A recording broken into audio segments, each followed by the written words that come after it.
rifle. It's gonna be nice. I'm digging it. Okay, so the last we left ourselves off, um, yeah, everybody calmed down relatively. We had a sword crafted, and we had some attempts to, well, look around for some ways of getting ourselves more quickly to our destination. The group, having decided that they wanted to explore the option of taking uh, an Airbus, for lack of a better word, started looking around town. They, geez, this is a terrible time for my brain to go away. But getting together to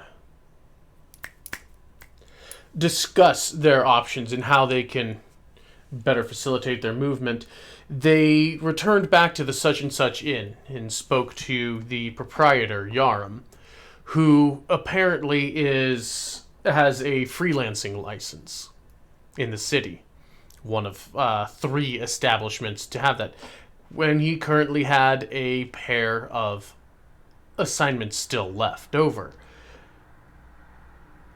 Seeing that the pay was right and it sounded like things you would be interested in accomplishing, you told Yarum that you would take both the contracts. The first of which being was to assist a Father Maloris, who works at the Divina Trium, who wants to assist a war veteran with a task. The other is a man by the name of Denton Fraze, who runs a local stable, getting himself in over his head with gambling debt. And the person who owns that debt had put it to him that if he could assemble a team that would be able to beat his team at what is essentially an obstacle course, he would relieve this debt of him.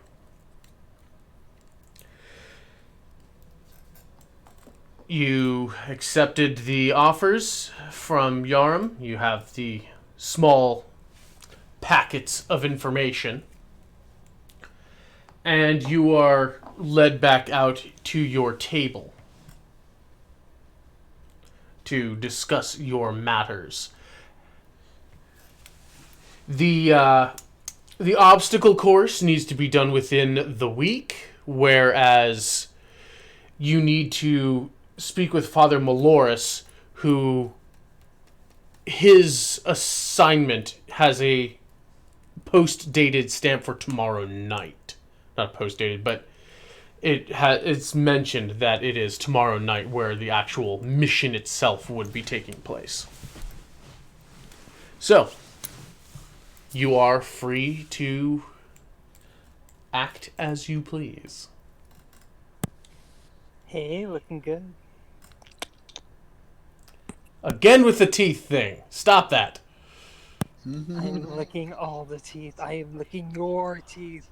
Okay, not yet. You're not. You keep that up, and I will take this off and replace it with something else. Oh, is that a threat or a promise? Well, you won't see me take it off. I'll just exit camera and then come back on and something else. You know what? I'm not talking to you about this now. You look great. Thank you for your advertisement. You hunky man. That's right. Oh, mine should be here in a couple days. Woohoo! Yes. I don't know the address, but Kariyama at what? What was the site? Redbubble. Redbubble. .com. Redbubble.com. Possibly slash Kariyama art. Uh, get your fine bubble gypsy shirt. Or mouse pad. I might go back and buy it as a mouse pad. That's a good idea. I got the storm. You got what? Anyways. The storm. Oh yeah. Anyways, thank you for writing my shirt. What are we all doing this morning? It is still that. It was still the evening beforehand.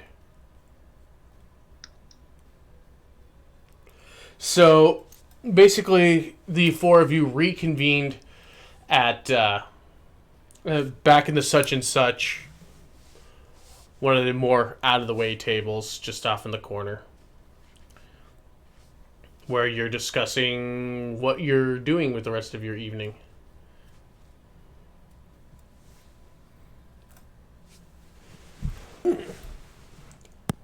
I'm sure the people in this town are very thirsty to hear me play again.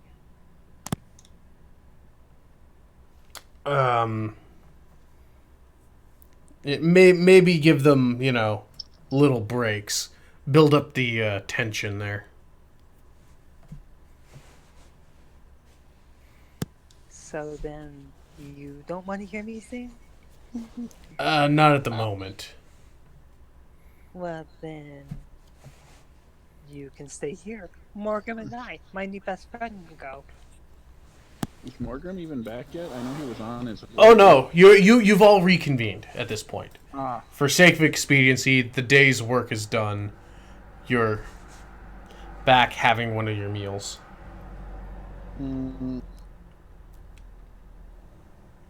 Well, after that work, I'm sure a meal and a drink is welcome. Oh yeah.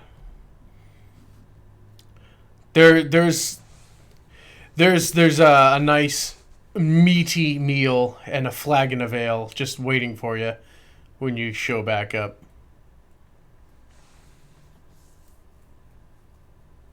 Well, in that case, he will pull out the beautiful thing he's been working on and hand it to Roro. Oh my goodness.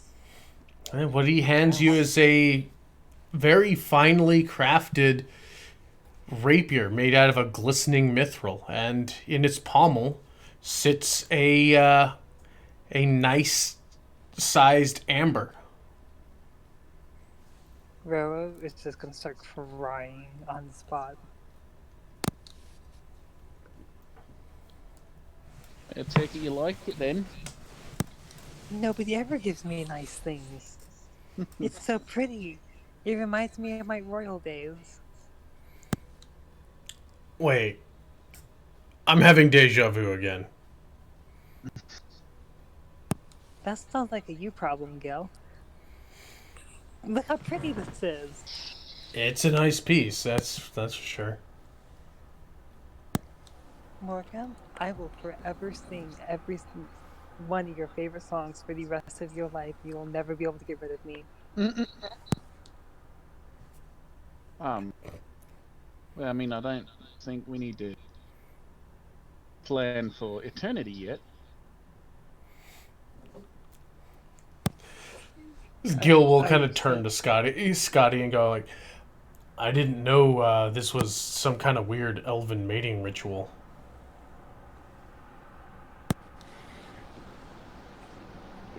I'm not quite sure what you mean by that. But she will turn bright red and look down at her hands.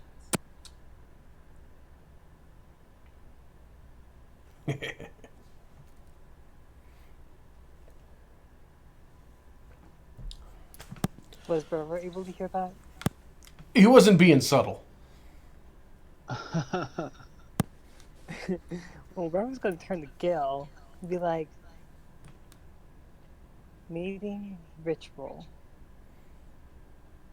with a sword. I don't know how well that would be. I don't know the ways of your people. I don't think it's with a sword, but nice try and good work using that brain. Huh?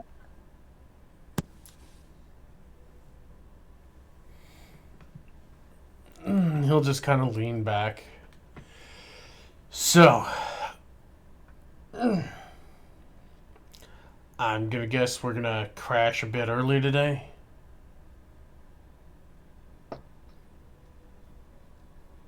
Well, I know that I definitely am. That was a lot of work.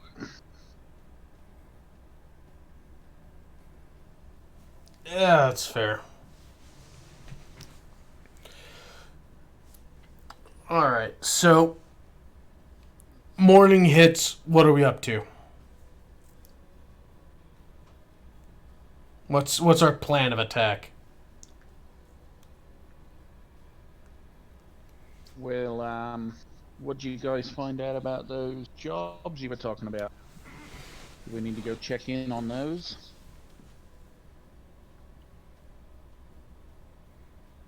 That start till tomorrow evening. And the other one, it seems we can pretty much get to that anytime within the week. Right, the one like protecting somebody or something? It was an item. Right. Well, that it may be worthwhile going in early. Get a little reconnaissance, maybe some planning. It's actually a very good idea. Markham has all the best ideas as he examines and drools over his sword. Roro is now 1/32nd Apu.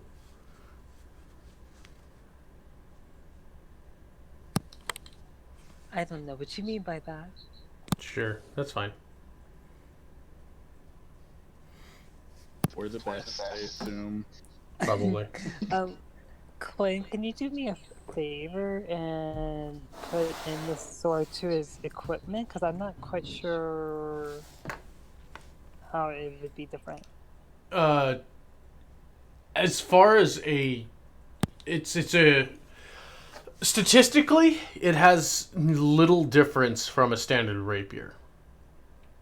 It is, however, made out of mithril, which is lighter and stronger than steel. And it's pretty. And it is gorgeous. Pretty. So just the standard rapier. Yeah, I mean, and then you can edit the name to, like mithril rapier, but statistically, it does nothing different because it is already a finesse weapon, I believe.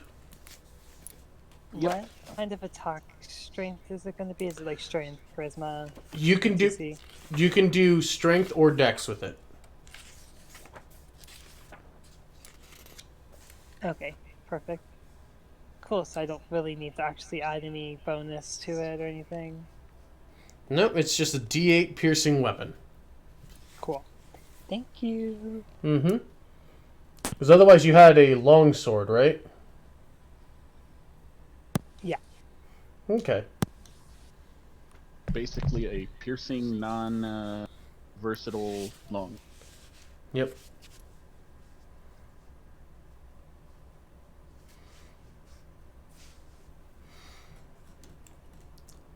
All right. Well.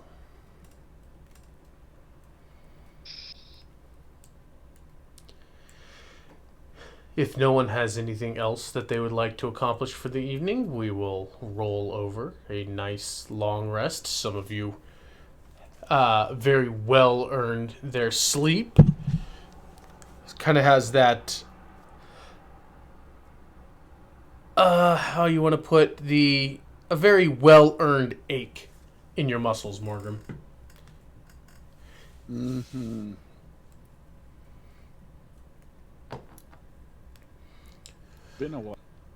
It's been a while since you plied your trade, and It feels good. There's a sense of accomplishment there.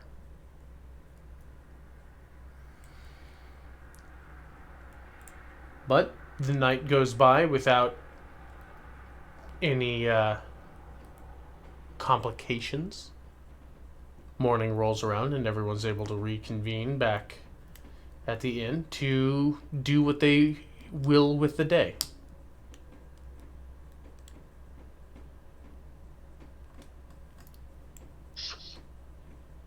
Plan on getting up, having a hearty breakfast, and maybe going to see what's up with this defense.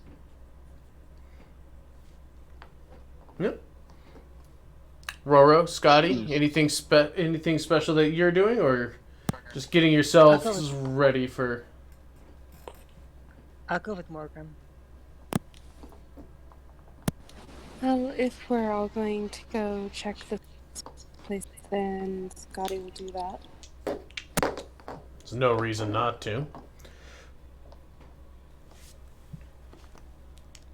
At least see if we can find out what kind of force we're going to be up against. Or at least what kind of force he thinks we're going to be up against.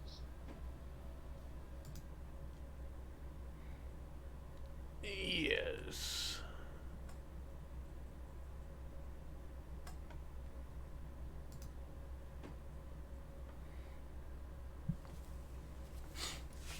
Okay. So,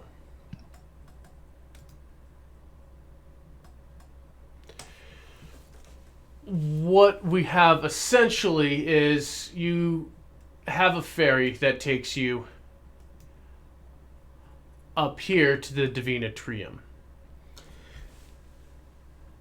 You hop on. It's like a large pontoon with a couple of oarmen that just paddle you off this. It's not mirror smooth, but it is a very softly moving river as it kind of empties out in several sections around this basin surrounded by hills. Getting onto the dock, you see the great alabaster peaks seemingly on each of the four cardinal directions, surrounded by a low,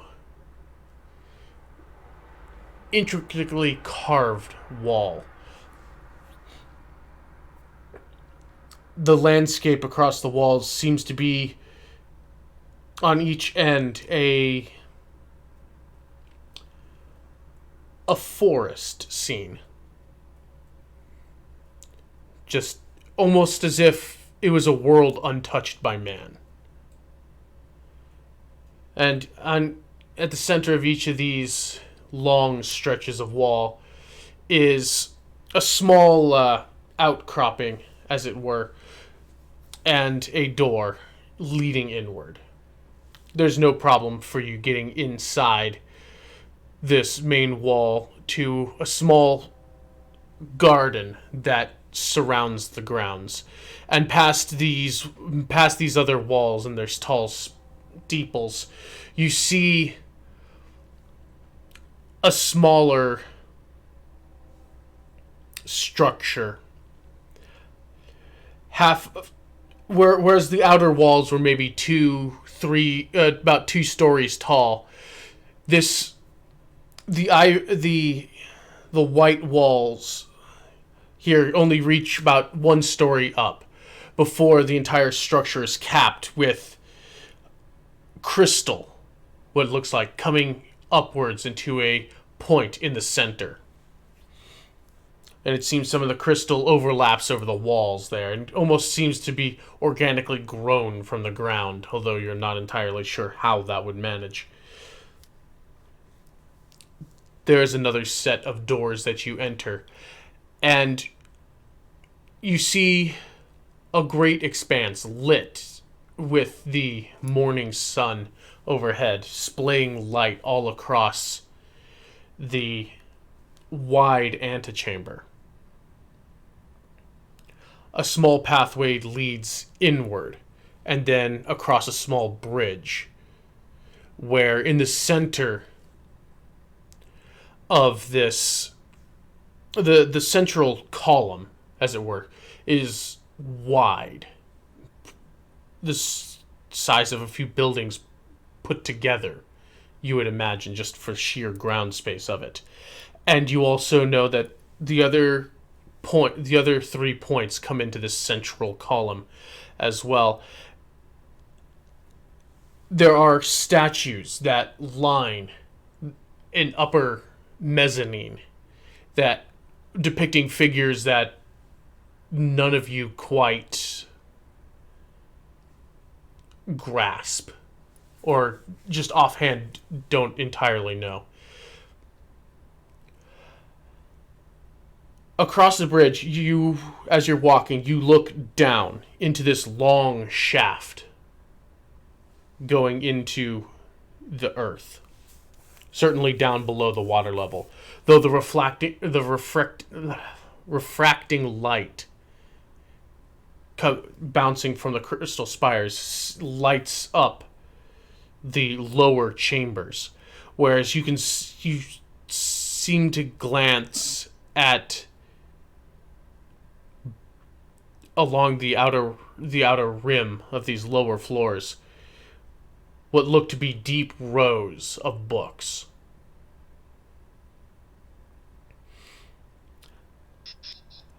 There seems to be a bit of a spiraling set of stairs going downward at the outer edge of this large central column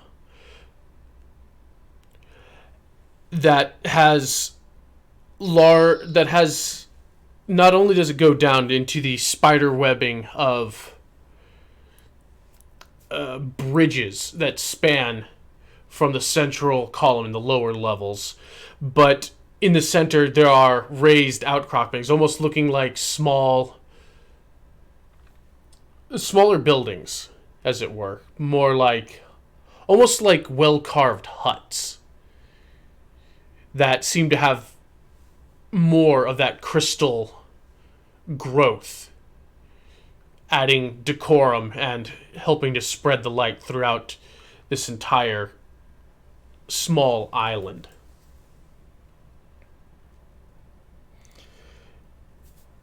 You reach the center of the main central area, and each of these huts, you can see that there are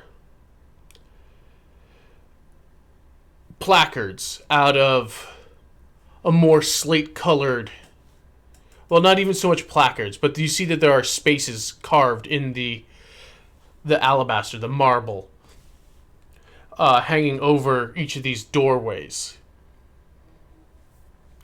that in almost slate embossment, casting a great contrast to the lighter spaces that it is resting upon. Various symbols that can only be described as religious in nature, which both Morgrim and Gil can confirm. At least in part, because they see some of these are still being worked on. It seems that construction is going on. And two of which... Two of quite a few of these huts, essentially, these small buildings, are being worked on. It seems like you have what must be craftsmen working on the embossment in the relief score and seem to be carving these symbols. And there are several of them about. Construction going on in earnest. There are some that are not under construction that look like they've been finished, and some of them that look like they were older, that they've been around for a while. You all can certainly notice that there is, on the central space carved into the ground, a Star of Avalon.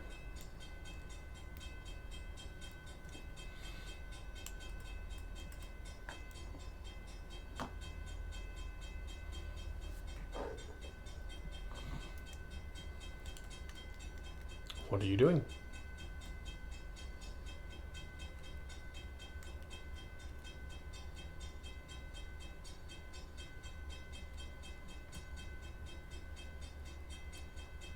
I don't know.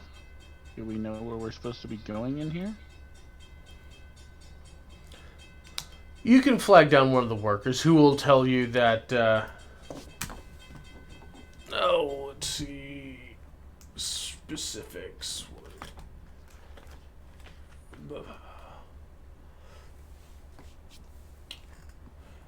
Where are my notes here?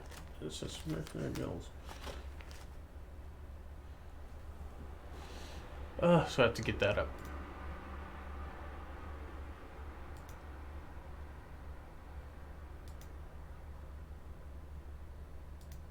Come on. Where's my notes on here? Load.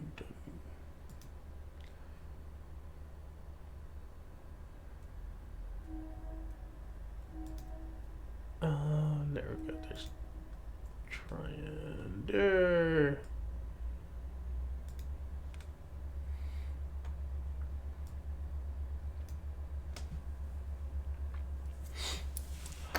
All right.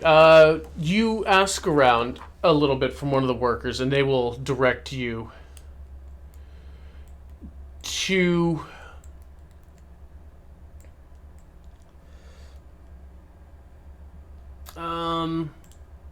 you know what? Morgrim, go ahead and give me a percentile roll. Percentile. Fancy. Yeah, why not?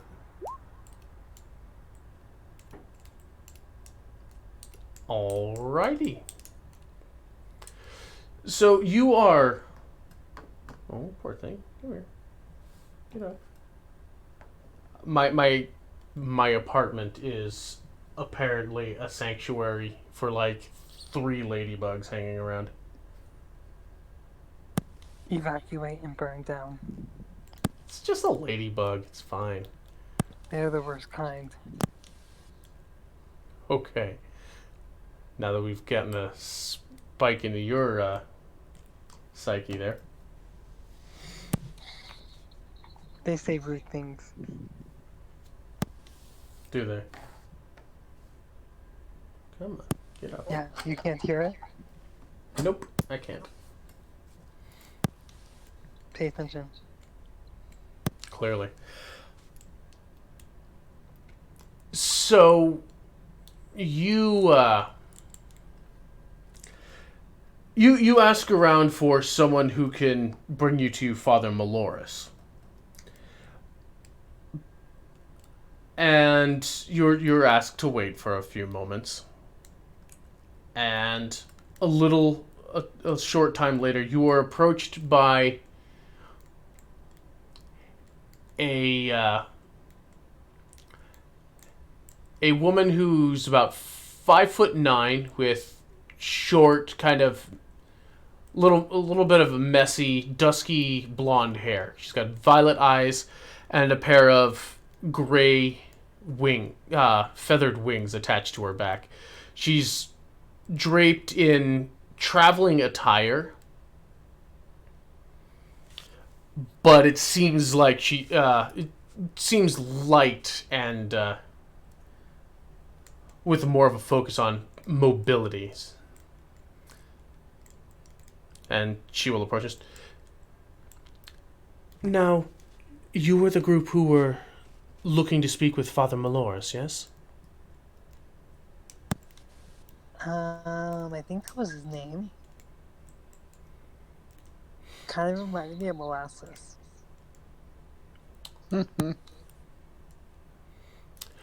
All right. May I ask what your business with him is?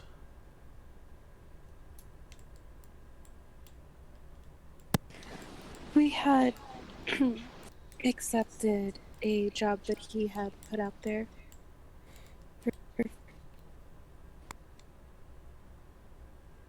You kind of broke up there, sorry.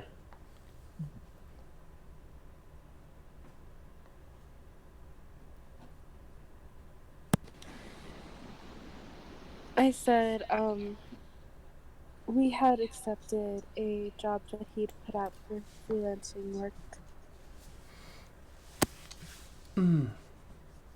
Yes, of course. Yes,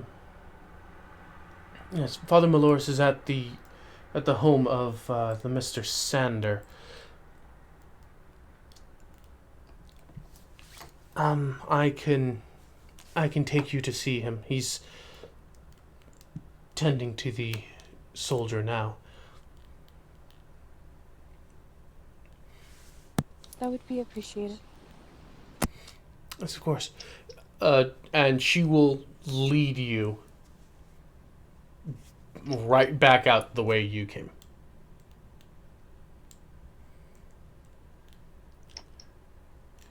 She will. The Avarial woman will take you. What was it? This was. Yeah, back down to the Shire.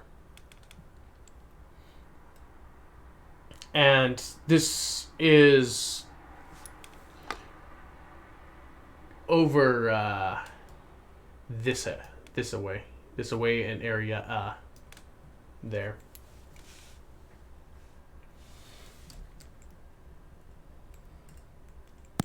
Is this lady look similar to the people that Scotty was trying to get to send the Hadi a message to? The similarity would be simply that she has feathered wings. Otherwise, she is well tanned, with kind of an athletic build and a dusky, sandy kind of blonde hair.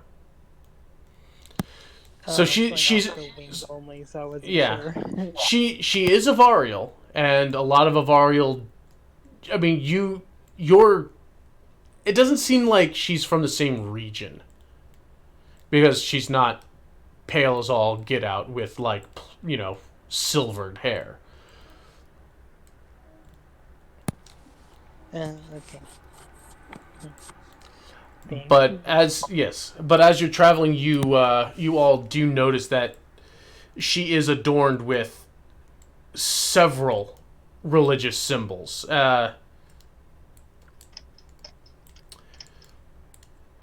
One of which being an armband that you catch Gil looking at, which matches his necklace. Morgrim, you notice that pinned to her right shoulder, kind of as a clasp to a kind of a shoulder caplet that she's wearing, is the symbol of Rembelt. Interesting. She seems to be adorned with several. In fact, quite a bit. It seems like what isn't a plain bit of cloth that is mostly there to cover her modesty and provide her some small forms of protection. The adornments are what's seeming to be largely religious symbolry. She seems to be wearing a diadem that you can recognize, Morgrim, based off of just your inherent religious thing, is a symbol to the Lightbringer.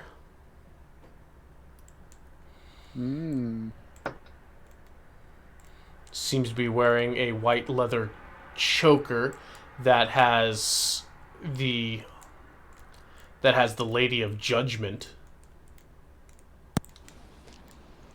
Question? Yo. Does Scotty notice that these are at least religious symbols? Scotty can, at the very least, go ahead and give me a roll, actually, for religion.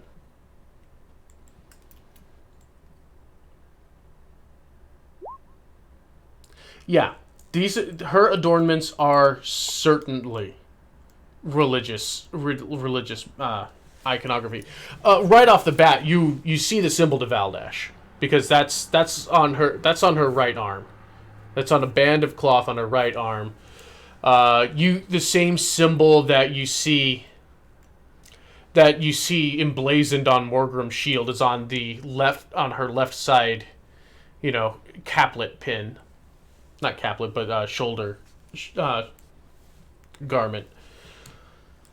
And it's just kind of like, okay, there's a bunch of symbols here. Scotty's going to stare at the female, completely complex looking. Probably be a moment where you're realizing you're still likely on the ferry back. Is that she'll just turn and is there something I can help you with? I'm sorry, I'm not well about these kinds of things, but you seem to have a lot of calling. She'll kind of trace your eye line and just... These are... I have but one true calling. It just happens to be much in line with... It's much to do with several of these individuals. Up until recently, there were a small handful of the divine. Nowadays, there are many more. Some of them have fallen out of grace, others their power weakened. But I am here to keep their stories and make sure that even the lost ones are not forgotten.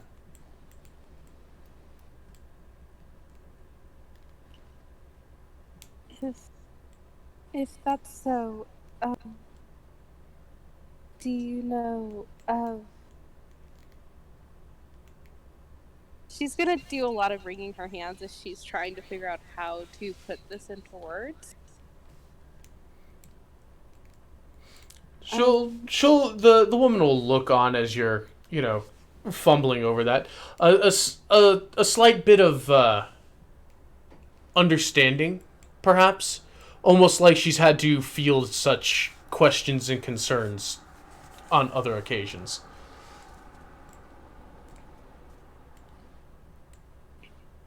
Do you have knowledge of a fire?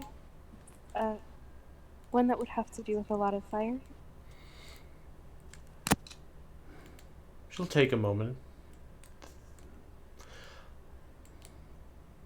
Well, Miziran was the Lady of Elements, is the Lady of Elements, but she held sway over the flames as well. But yes, there is one who is new to my ears. They refer to him as the Fire Lord.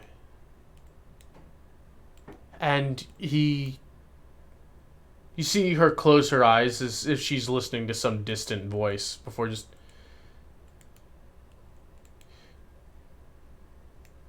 He takes form. He is a great lion, white of fur, with a mane of flickering firelight.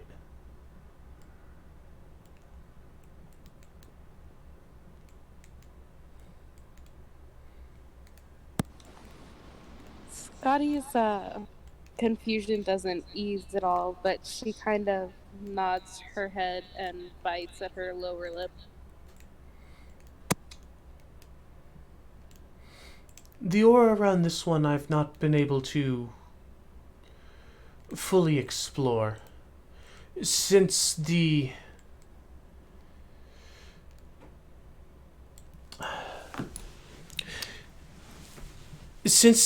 what the scholars are calling the convergence. I was called back from my pilgrimage. I have not been able to much leave the city to explore, though by feeling he is nearer rather than farther from here. And she'll kind of quirk her head and look at you. Just, you have the seedling spark within you, do you not? We purple. Scotty won't be able to say anything, but she'll shake her head. This one's called out to you. Something like that. It's true. I suppose we're related.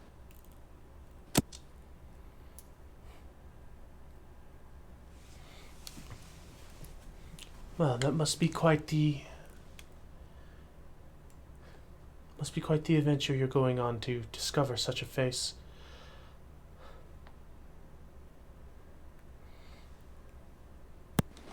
I appreciate you humoring my question. We get your name? Oh, my apologies. My name is De Latari.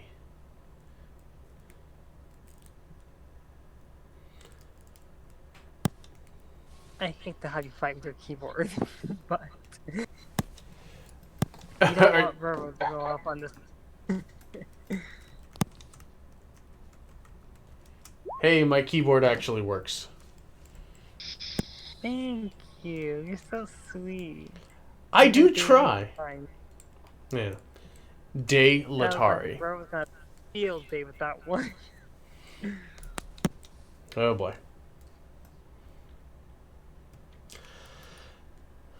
If you do have opportunity to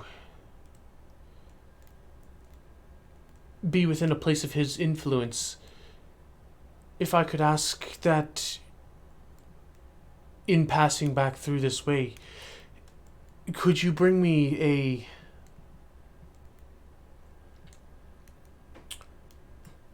something, anything you can find on the new faiths that are brought here? I know very little about them, and that would not do for someone in a position such as my own. Of course, I would have no problem providing information. I appreciate it, and I do see the two of you as well, indicating Gil and Morgrim. Just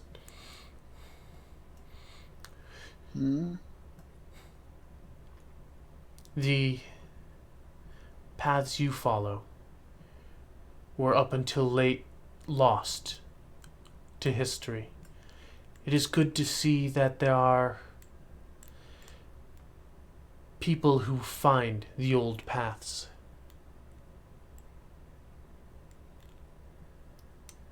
Roy?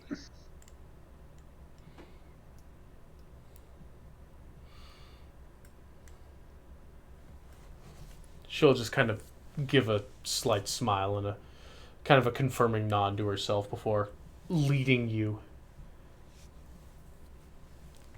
to the estate house.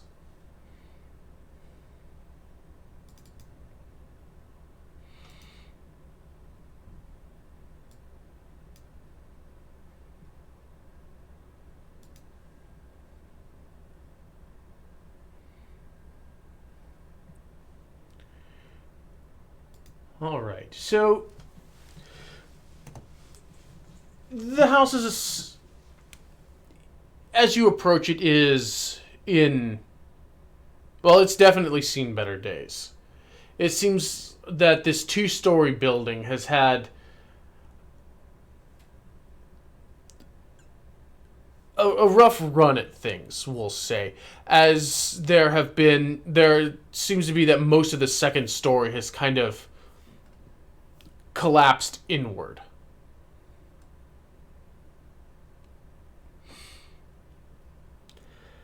But the first story seems to be of moderate repair. From a first glance, it doesn't look like it's structurally unsound, just something probably crashed in through the ceiling sometime relatively recently, or simply a lack of maintenance.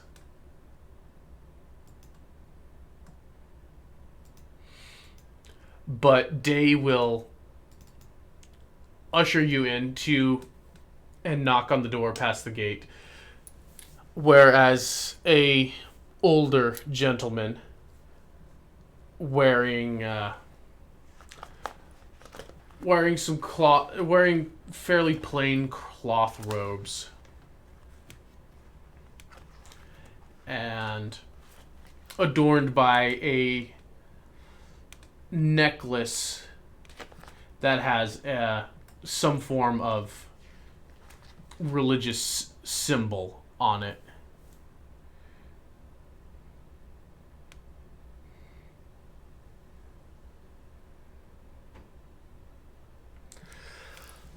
The two of them exchange words briefly before the man he's wise, and he's got a well kept short beard, and he'll approach you with the woman standing at his side.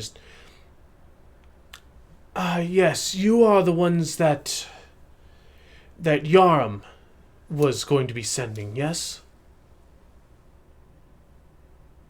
I'm at your service. The best of the best. He'll just kind of give one of those nods, like, yeah, sure. Positive nod. Quinn. Well, I'm grateful for your assistance here. I have been doing what I can to, well, without having to reach out for the guild's help, but I fear that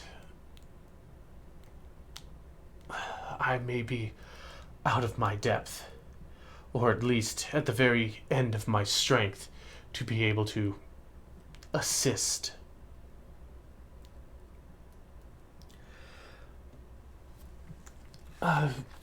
Please, come in. He will usher you inside to a dining room up here, where the linens are old. It looks unkempt and kind of run down. But he will set you down and move to the other room to gather what appear to be a kettle to be able to pour some tea.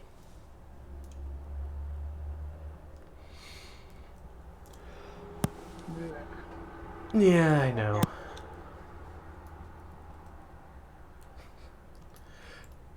Gil, who doesn't partake to the water, who doesn't partake of the tea, but will ask for a pitcher of water to be brought out at least, which will be done.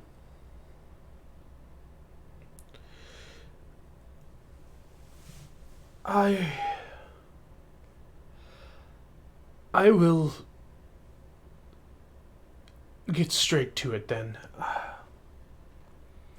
This house has obviously seen better days. It's been a rough few months. One of my old friends, a soldier by the name of Sonder, he has fallen ill, and little I can do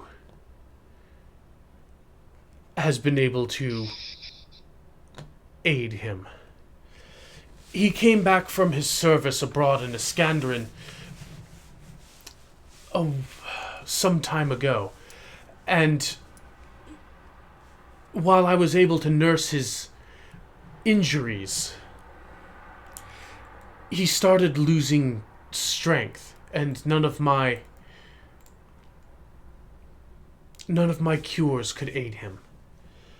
It was only recently that I was able to make some discovery that he was having his strength, his spirit siphoned from him. Scotty will shudder.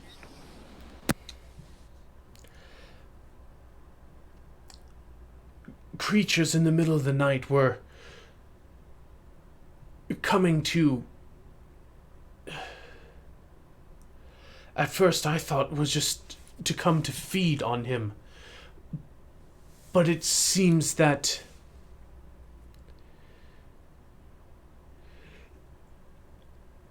It seems to me that they are these creatures, these shadows that I've seen in the night, have been slowly draining his essence, and I managed to, by stroke of luck, I was able to pull one of their implements from them. I keep it in the cellar currently. A small satchel born of foul magic. It seems to be a receptacle for my dear friend's essence.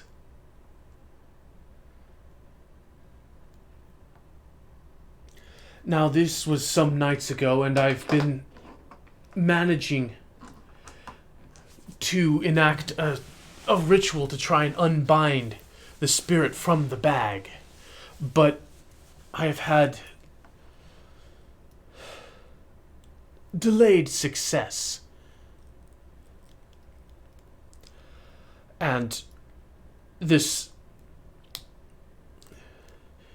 ritual, which I must perform, unfortunately, at night, has drawn the ire of these creatures. And I no longer have the strength to fend them off and complete the ritual at once. I've not been able to sleep for a few nights, and I am exhausted beyond belief.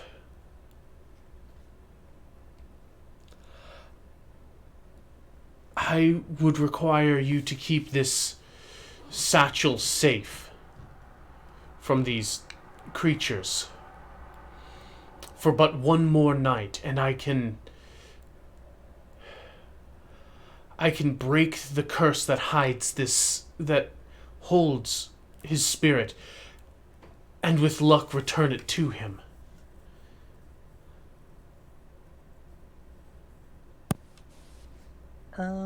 What do you, know about these creatures? They are small, sallow things. Ashen of skin, with gray cloaks that they shy from any form of light that I was able to muster for them. But they also have an uncanny knack for being able to siphon the light from an area.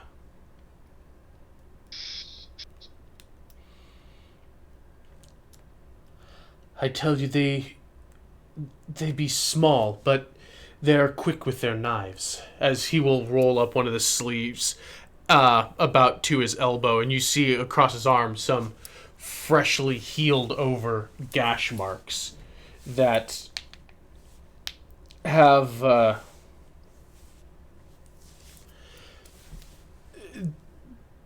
it seems like the skin has mottled around the edges a little, but whatever ability that this priest has, he has been able to deal with the wound.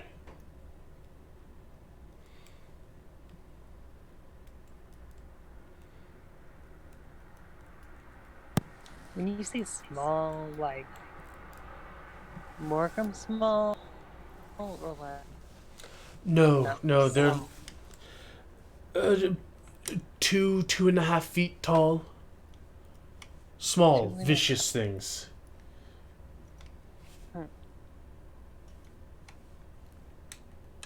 So they're not Morgan's family, so we're good there. Do you know if they cast any kind of spell? Or do they just use their knives? I have not seen them cast anything. Though when you do strike them down, they seem to burst forth with what light they've stolen. It's how many of them were able to evade me for as long. They blinded me with the falling of one of their comrades. Ew.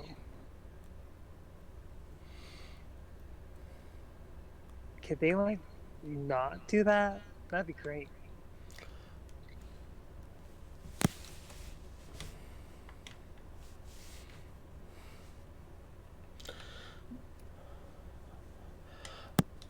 Y'all know if you let me keep talking, it's just gonna get worse. Yeah. Gil is just kind of sitting back listening to all this.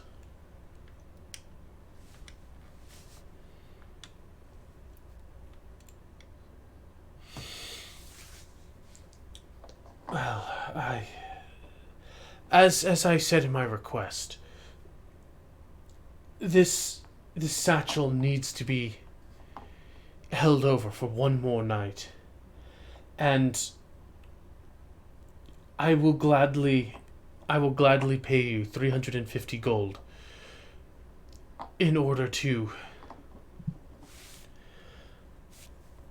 see it safe.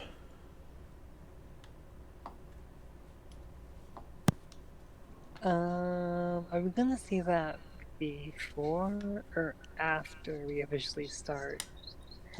No pressure or anything. See what? The 350 gold.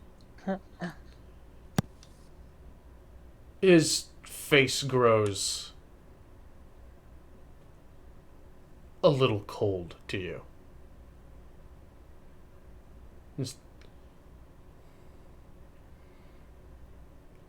You would seek the reward before you've completed your service. Of course not. And we're gonna do the service even better than ever, so just curious. You know, Gil, what do you think? Gil, who at this point just has his hand he's looking down, he's pinching the bridge of his nose going, almost, you could almost read his thoughts going, oh god damn it, Roro. Just I think we ought to do as Morgrim had mentioned. Get a feel for the area, see what we can do to get our odds up.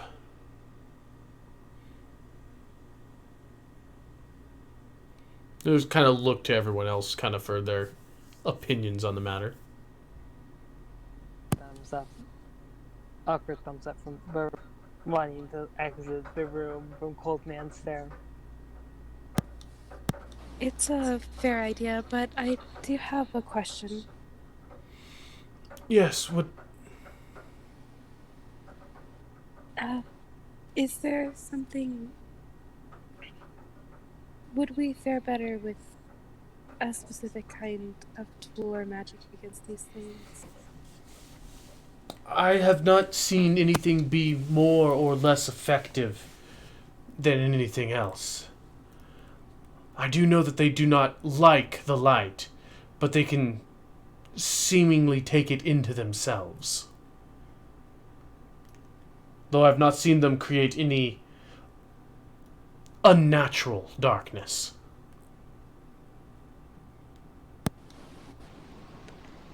She looks a little relieved, just nod at him.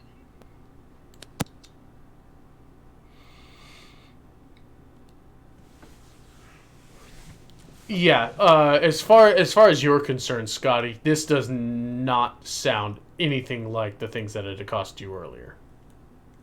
I was catching on to that.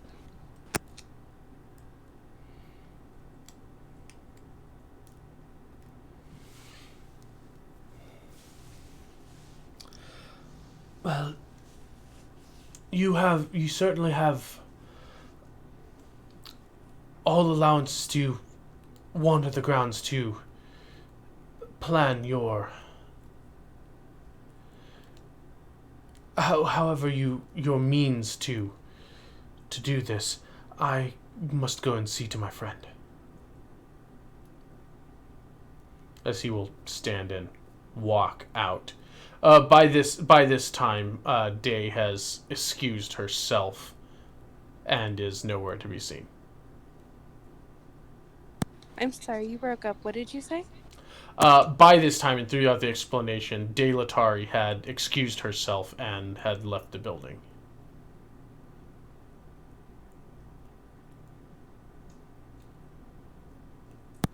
Basically, essentially, she just casually, just calmly, excuse me, I really have to get back to the temple, and, So, if you have any need of her, she's mentioned she's at the temple again. And, what time is it?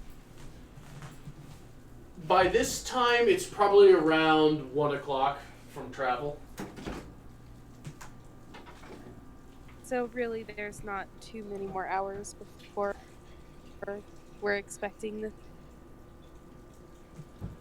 No, it's gonna hit dusk at about 5. Okay. So you've got a few hours to prepare before dusk settles in. And it's likely in the middle of the night where he's expecting trouble to show itself.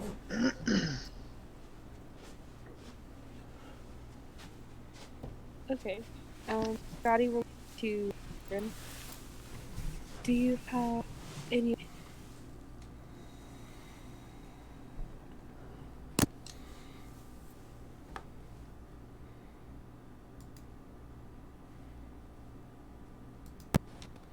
You guys hear me at all? No. Not really. Cool. That's awesome.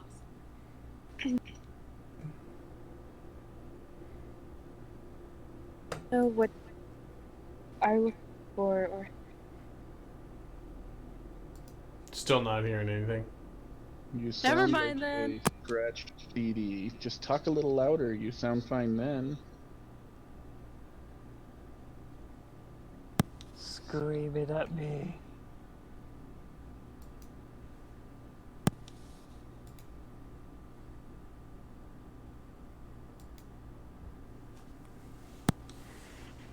do you have any idea what we're looking for, or how we want to prepare ourselves for this evening? Well, I mean, if we know that this ritual is to take place, maybe set up some sort of defenses, perimeter, maybe. maybe put up several light sources to draw their attention, scare them away.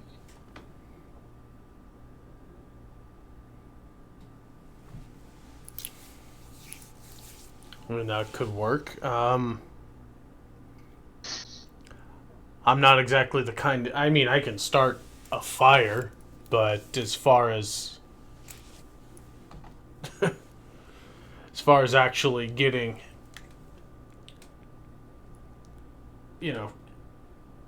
magic going, I don't have any of that to bring to bear.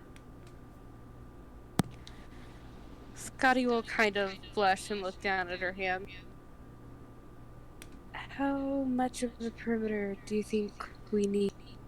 I don't believe he said whether these came from outside or just materialized in the room.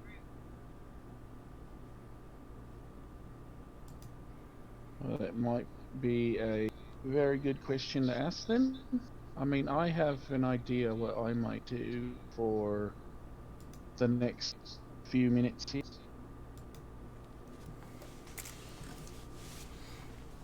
And the map is open to you. You have full run of the area.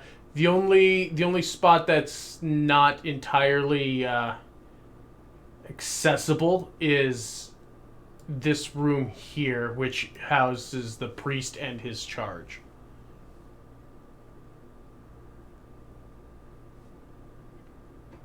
But you will be informed that this is where he's going to be continuing the unbinding ritual. Where's that? In this room here. Okay.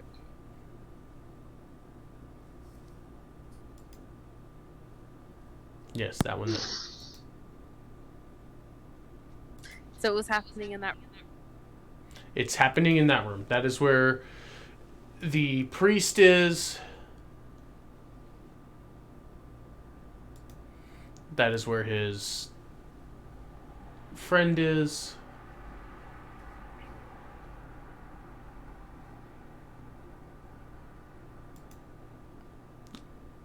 Yes, it continues to be there. Ping, ping, ping. You sure they?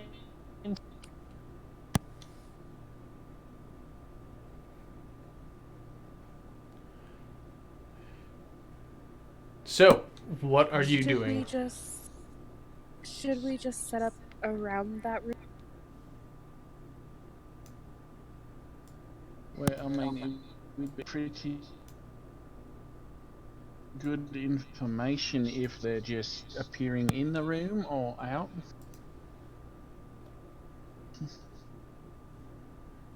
We can peek in and ask. Just be like, hello. Where did they come from? Well, perhaps not. They should. But it was my idea. And you have such a way with words, Roro. I'm glad my words are being recognized. God, I wish I could change my prep spells. I have some that would be great. They're not prep. Evil. Hey. Prep classes. I'm just gonna say that no one decided to hop in the night before to do reconnaissance then.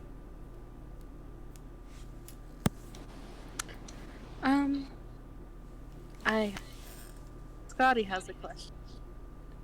What is this question?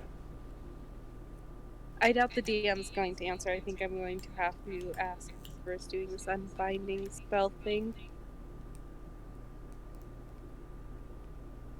What's that? Scotty has a tiny hut that's safe from things. And they could put the thing that they're protecting in there with the people.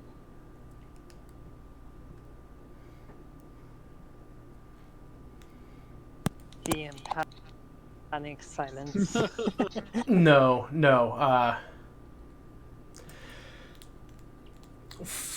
Again, I'll answer your questions more directly for sake of brevity.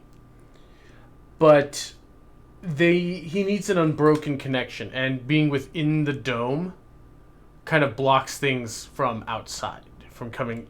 It will keep everything safe here, but it will not allow him to perform the ritual, as it requires pulling elements from other locations, and the dome would interfere. Well, it was worth a try. For what it's worth, you will get credit for thinking of the idea. It's just if he could make it work, that'd be fine. And he doesn't feel that it's safe to move his charge. Well, Goen's ruined a lot of. I'm sorry. I'm sorry. You broke up a little bit there. What? Yeah. Thanks, Fudd.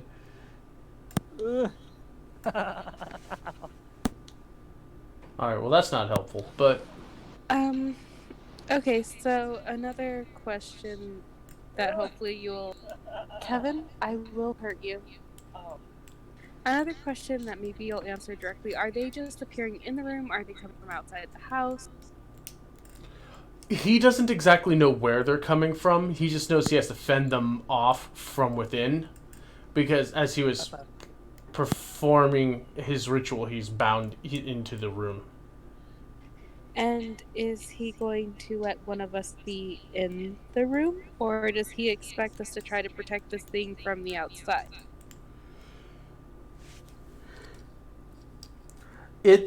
He's leaving that up to you. Well, if he doesn't You know where are these things are coming from.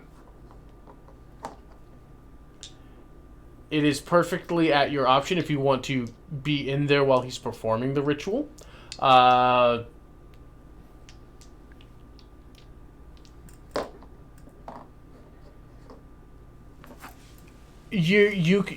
You are, in his minds, the more seasoned of them, with more clear minds than his at the moment. So he puts the defense in your hands. However you would like to engage that. All right. With that information,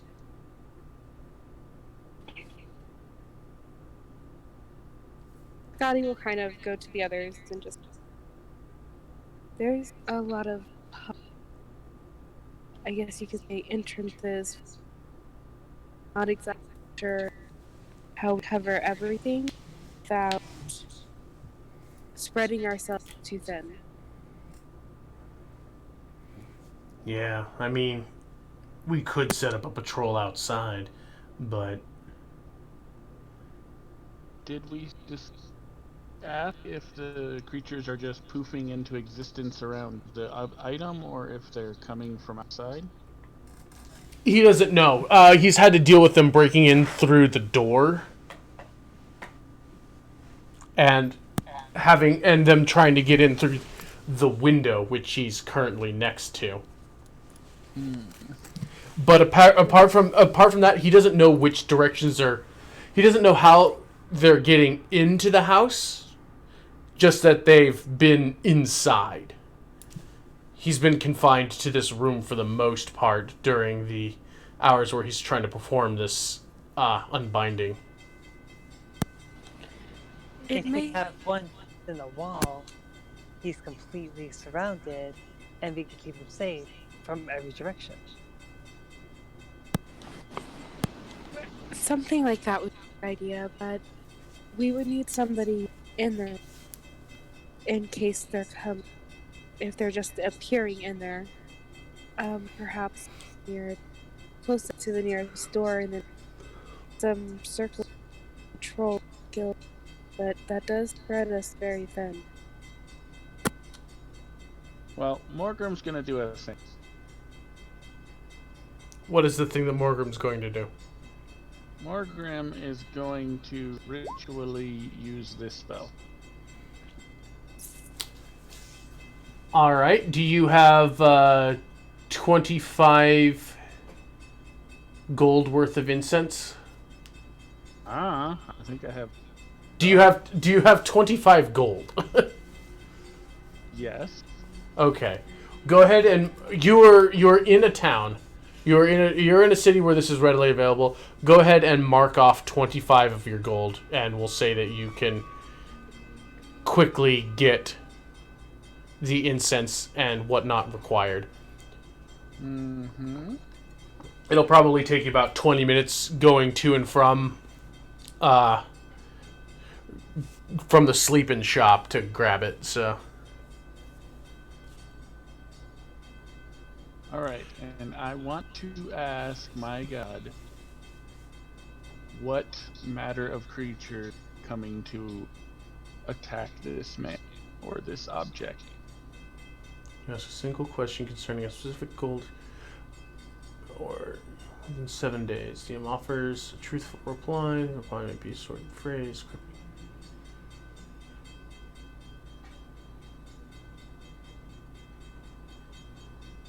Spell doesn't take into account possible circumstances might change the outcome. Casting additional spells. So okay, all right. Restate your question again.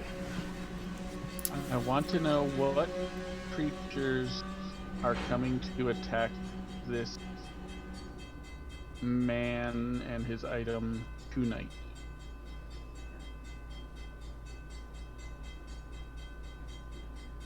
And if I would give maybe a short description as to what I know, what he said.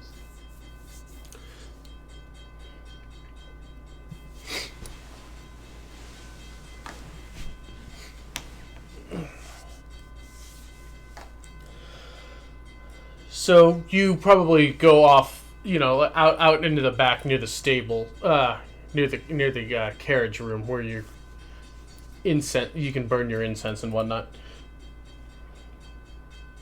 Okay. These creatures, covetous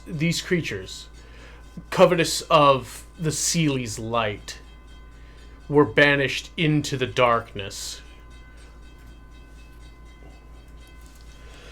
where the Underking Yareth calls court. The creatures serve and seek to retrieve the bag of souls from a wretched wench from the lower planes.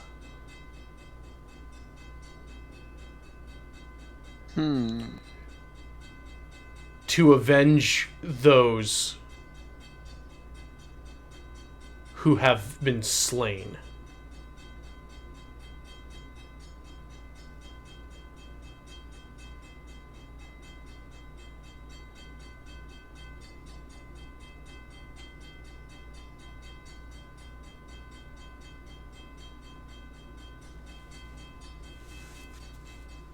So they come from the Unseelie Fae King? Is that what I'm hearing? The message says those banished from the light of the Sealy. From the Sealy court. They now swear fealty to the Underking Yareth and are working basically working more directly for a wretched wench of the lower planes.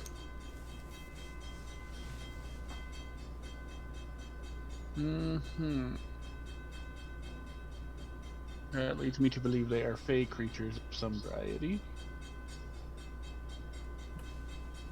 They were banished the fae.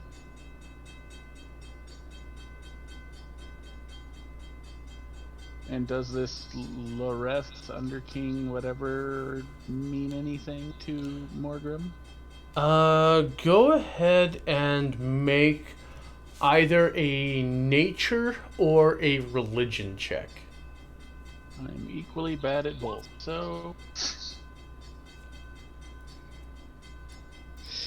Yareth.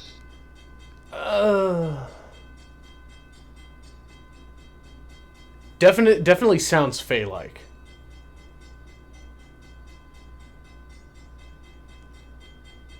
I mean, the Sealy court is definitely a Fae thing. Mm-hmm. Nothing else is quite making sense.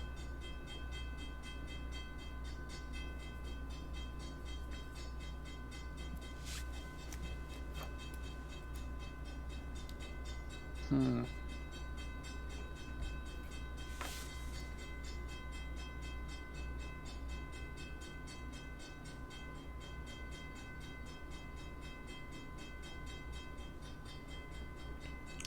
Anybody else have questions, preparatory matters, strategies?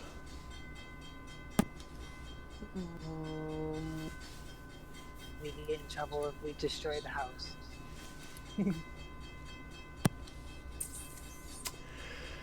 Yeah, Roro, I think we'd get in trouble. Okay. Thunder waves being put away. um, Burning The cans being put away. the window. He said they're coming in through the window and through the door. Yes. Yeah. That's how he's had to deal with them so far. He doesn't know where they've come in besides that, but he's got... Well, I mean, they can come in the rest of the house wherever the fuck they want, as long as they don't get to him and that item, is the way I'm understanding. Well, what if we put somebody outside the window, inside the by the and then have the other two just patrol? Well, we might not need to put somebody outside the window. Oh, What I want to... How big is this window? It's a standard size window. Okay. And if I asked homeboy weird cleric guy there, could I maybe get some, if not that, like sturdy wood somewhere? I'm not entirely catching what you're... Hmm. You kind of broke up, so... If I asked the guy, father or whatever, if there was somewhere on the ground where I could get my hand on some, preferably iron, but if not, some sturdy wood.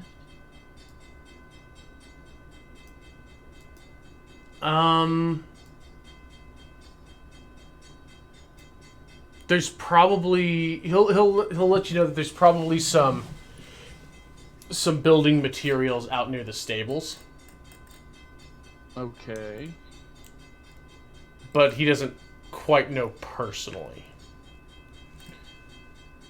But Well, I would go check it out. What I'm specifically looking for is another super spell I haven't used.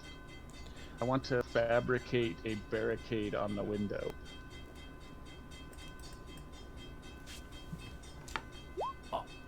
Alright, let's see what we got here. Raw materials and products into the same material. Clump of trees, rope.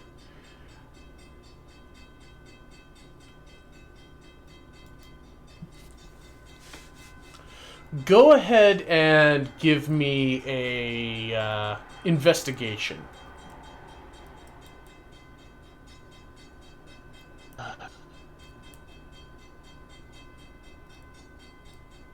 Somebody else should. You've got some good ideas here, and you're rolling consistently, so that's a good thing. You do not find iron, but you do find enough sturdy wood for you to basically bar the window.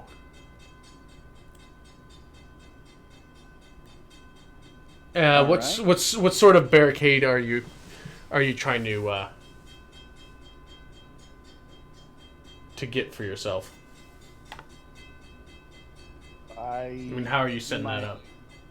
Well, my initial thought was like the bars like you see in ghettos and shit over the window, but if I can't find the metal, I don't know, just the thickest, sturdiest like fucking sheet of wood I could place over the window and secure somehow. Okay. You were trying to turn this guy's house into a liquor store. Got it. I mean, it's easy enough that you probably wouldn't even have to cast your spell.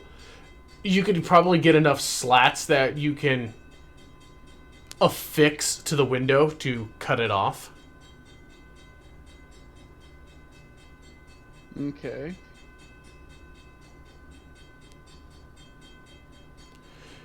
So, if you're doing that, let's go ahead and have you give a check on your... Do you have woodworking? I do not. What are your tool proficiencies? Smiths, brewing, water vehicles, and navigators. All right, we were having you just give me a generalized dexterity check.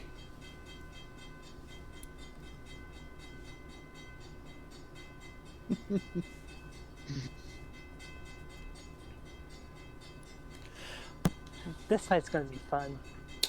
Well, the problem you're having here is that there's very few places to nail, to basically fasten from the into the masonry. But you are able to set up some things from the below ground. You dig a couple of post holes and kind of set slats up and try to affix something. It's like it is at very least a deterrent through show. With how well you were able to put it together in such a short amount of time.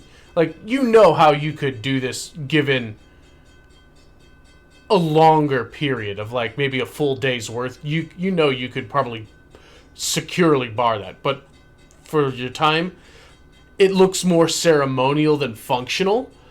But that might be enough to deter someone who's looking for the easiest path.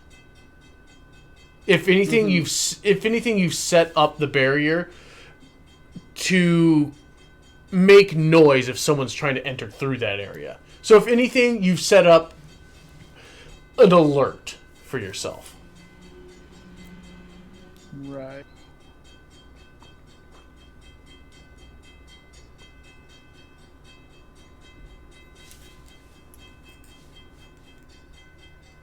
God, 10 fucking minutes with that bow. I'm looking through all of Morgrim's shit, and I've come to a conclusion. I just need metal on me at all times. All kinds of metal. That's what a good forged dwarf would do. Agreed.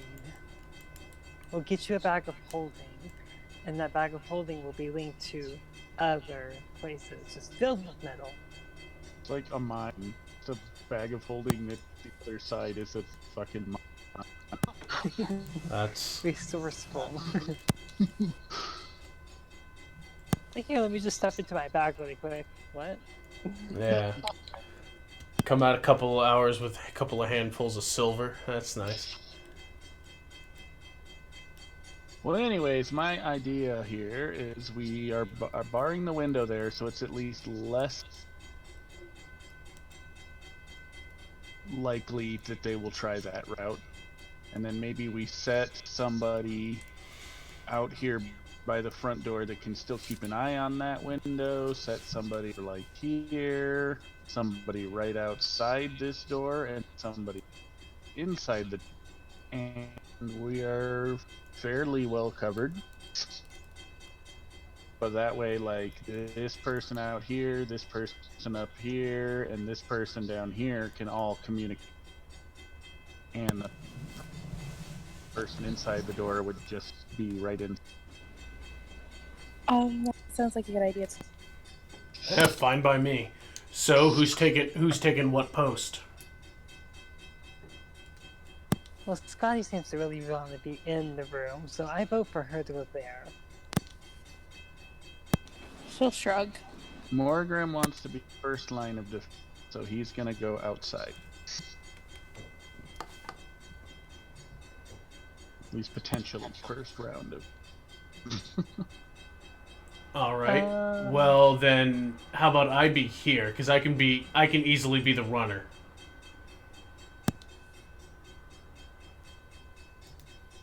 I can easily get to either one of you. If we have Scotty on the inside of the door, Roro on the other side. If that's how we want to do it. Yeah. I'll come in. Another thing of note, though, is there seems to be like 3 or so other doors to the exterior. We need to make sure are shut securely and locked, and not such an easy in for these things.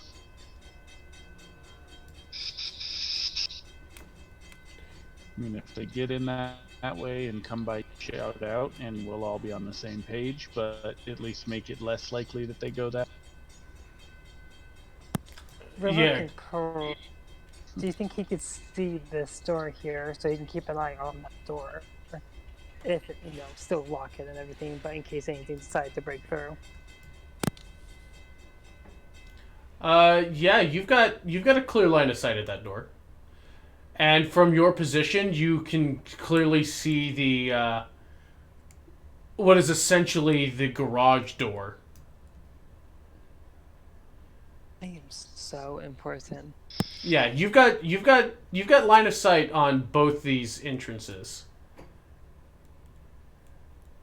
Oh, and also would have at some point shared information among the group that creatures are seemingly fey of some variety.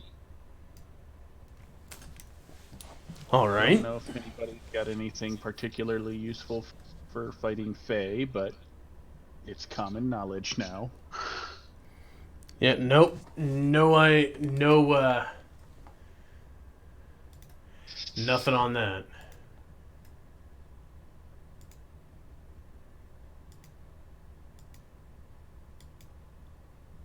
God damn, I wish we had another day. I would totally redo my prep.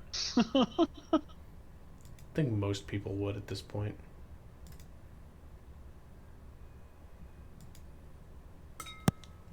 And anyone let me know if they need my P. Need what?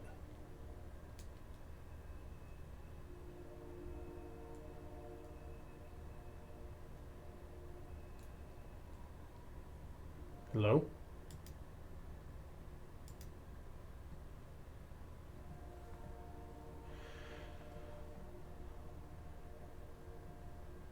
Dad's buy me a peacock cock.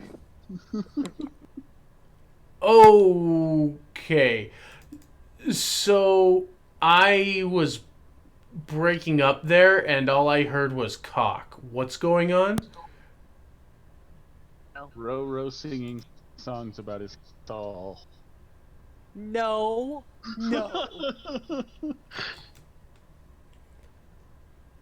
I talk as in the bird. Oh, your healing spirit. Okay. And I'm going, yeah. Morgan thought I was talking about my sword. He's like, is that the name of your sword? And I'm like, that's a good idea. I'm going to name my sword my peacock cock. And stab them with my peacock cock. And I've said this so many more times than I'm actually comfortable with, so let's move on. That was horrifying. Okay.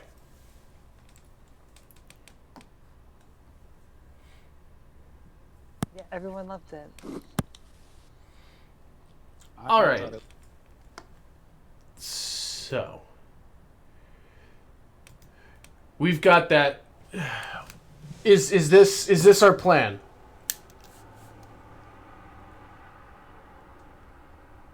I'm not generally good at the planning thing, so I think I've put in more than my fair share here. Somebody else can come up with shit now. I mean, this is pretty much what Scotty was thinking. Me too.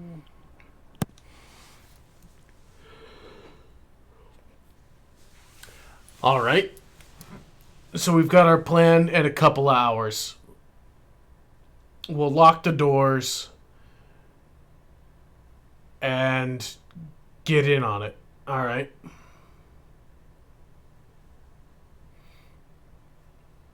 So am I to assume then that everyone's just waiting about? Everyone is just what? Everyone is just waiting? I don't think I've got anything else to do in the meantime. Rare was sharing stories. If they're just waiting, Scotty will be studying. Studying your book? Yep. All right. Morgrim, anything particular you're doing? I don't think so. Okay. You're waiting. Gil is sharpening his spear. Roro can check your performance. Scotty can check her arcana. How about that? We'll give you something to roll for.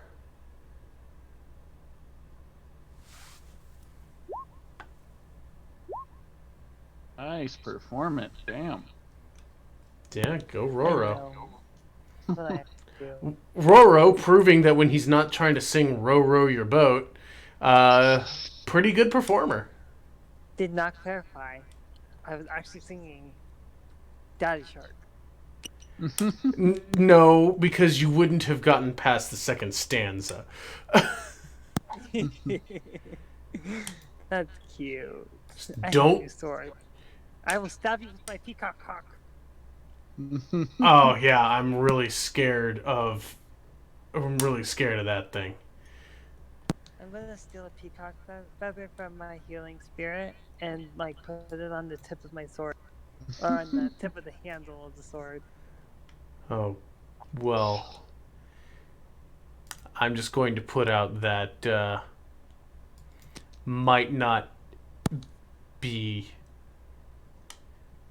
a thing that can actually happen. I don't think you know.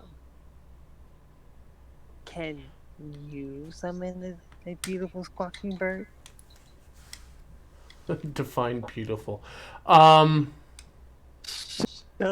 Quinn. So, Scotty, you're studying your spell book. Mm-hmm. The days have been kind of a whirlwind of thought, and you go back to your book to get a sense of grounding, perhaps. And you catch something. And over the course of the hours while you're waiting, you piece together that there's something else hidden here. Something else like a secret note or another spell? There again, hidden in various margins, you see that there is a spell pieced together. You now have access to the Charm Person spell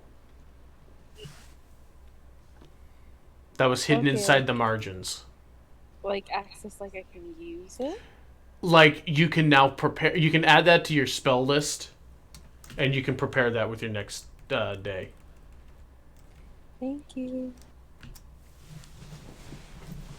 You see, your complaining actually did something. It's not Fireball, but it's something. I think it's hilarious that the most socially awkward dragon that ever lived has Charm Person. Because the most socially awkward dragon would need it, wouldn't they?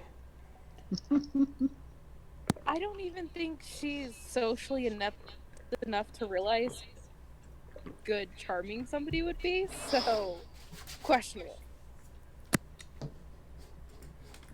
Look, just because they would need the tools doesn't mean they know how to work with them. I am still pleased though, so thank you. Okay.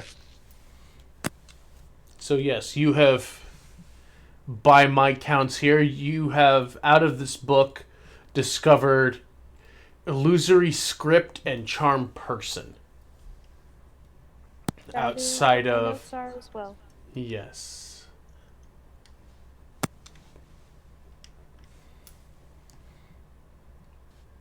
Okay.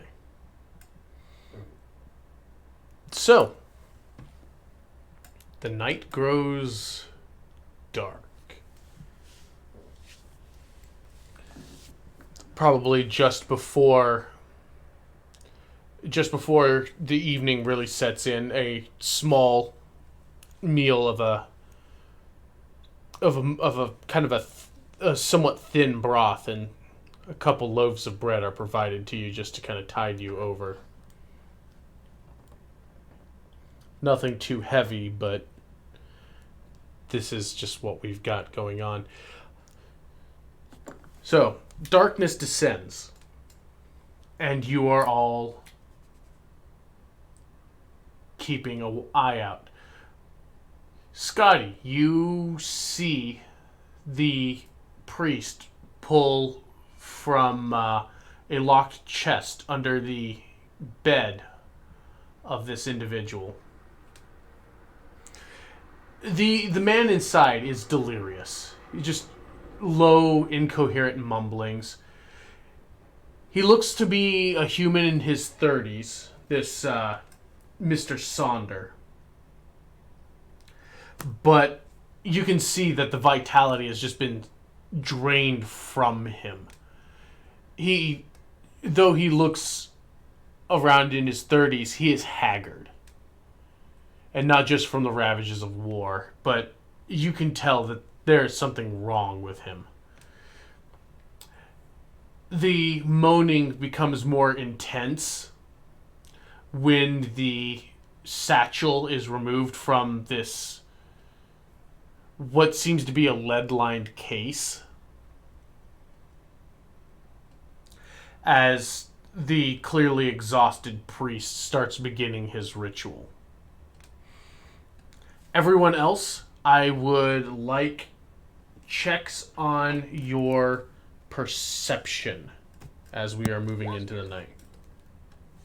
I am curious, what kind of lighting do we have within the house? Is it dark or? You didn't say you were setting up lighting, but I can allow you to do something quickly. Turned on hall light. I'm just going to put it out there that, unless you're adding in lights, everyone in your party seems to be doing okay in the dark. I forgot.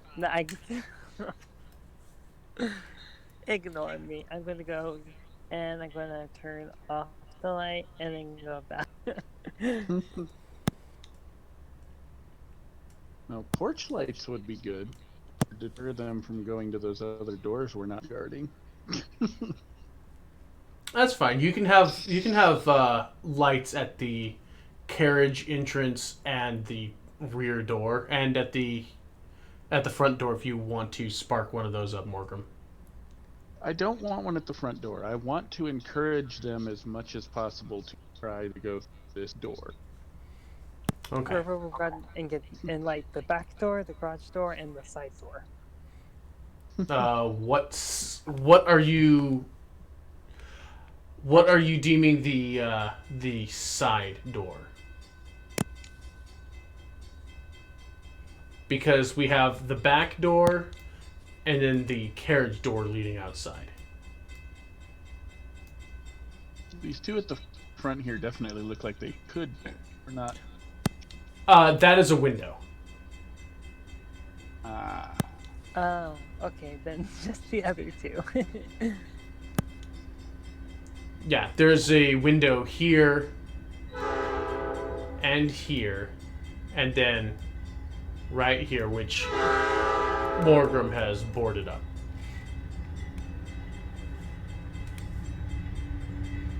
All right, so we have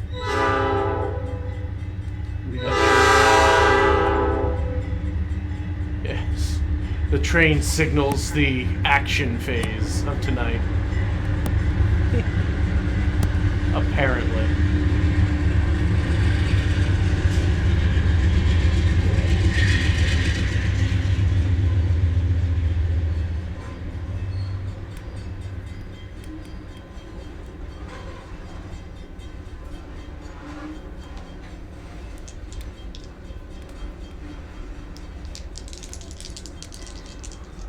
I swear I just heard the train say roll initiative.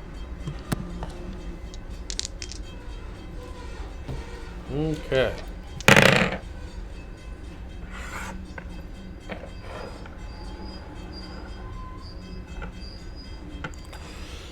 So, the first hour begins. The ritual starts, and as soon as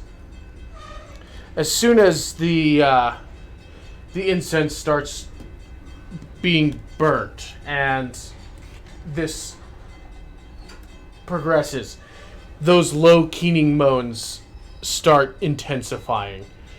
The man kind of starts just squirming weakly in his soiled bed. Whatever this ritual is, it is not a pleasant. It is taxing on the priest as much as it is on the soldier.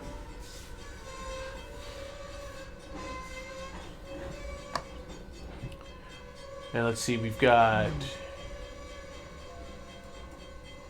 16 and 11. Okay.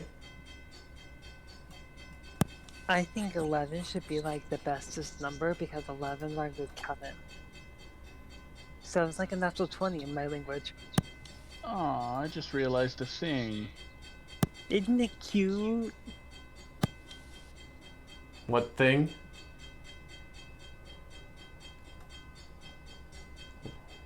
Knowing that we were going to be able to going to be getting into something tonight, can we say that Morgrim would have done this, seeing as now I just realized it's a thing I can do?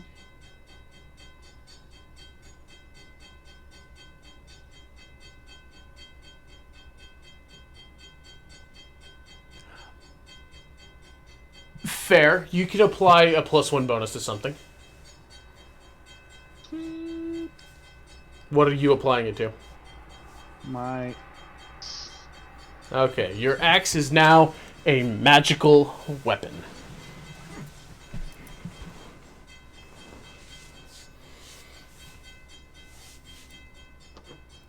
Alright. So.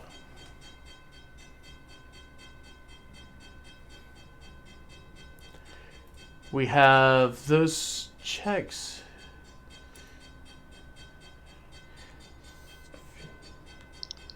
Okay, that's a thing.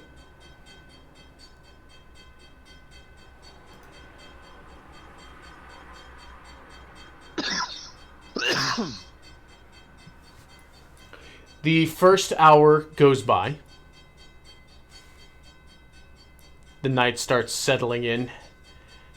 And Morgrim, you notice that where there's sporadic cloud cover normally around this area from when you've been in, it seems the clouds are starting to roll in and gather more. Mm-hmm. Seems that tonight the weather is certainly favoring those who wish not to be seen.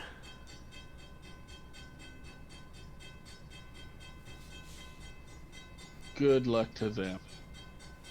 They're gonna need.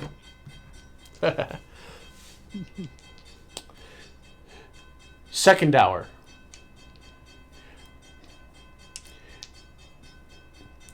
The boys can make new perception checks.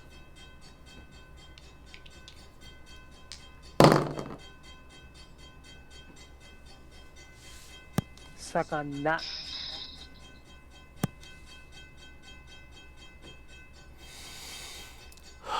Okay.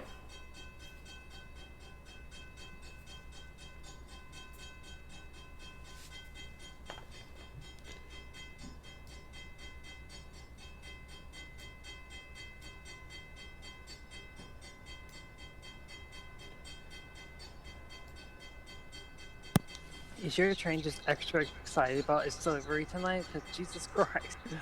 Yeah, this is the second time it's been going off for more than 5 minutes at a time. Can you like poke your head out the window and tell it to shut up? Yeah, I'd like that.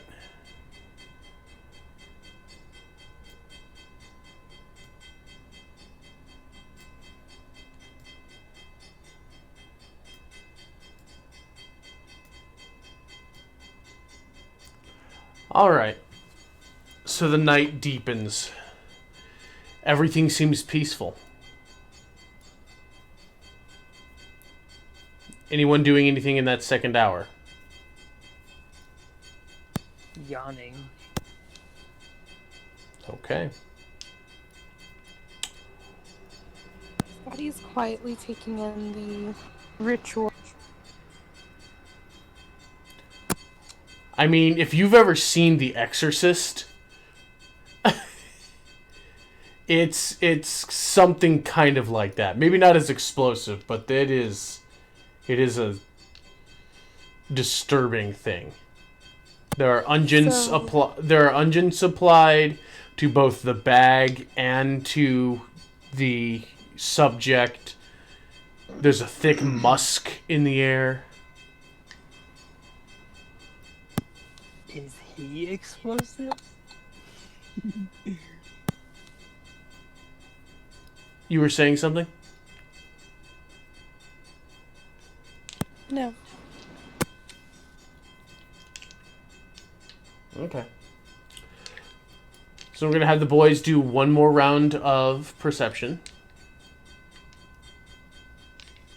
Oh, shit.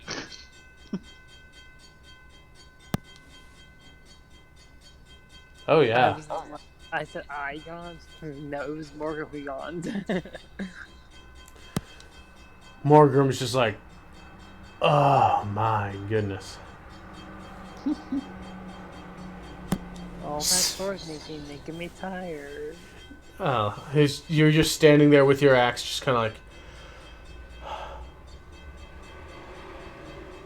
this might be easy. We whatever the priest did, he might have driven them off because there's no sign of them anywhere. Yay! How exciting would that be? I'm sure that would be quite exciting for some people. However, not everyone.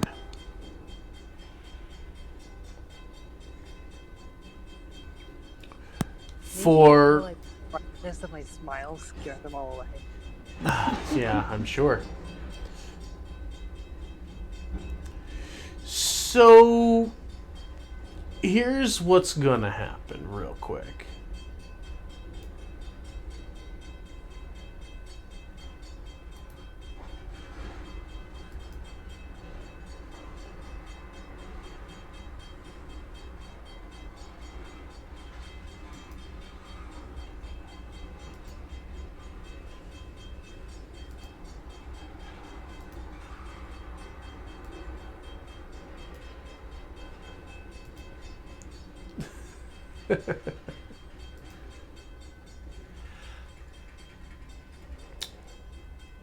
Kind of at the last moment,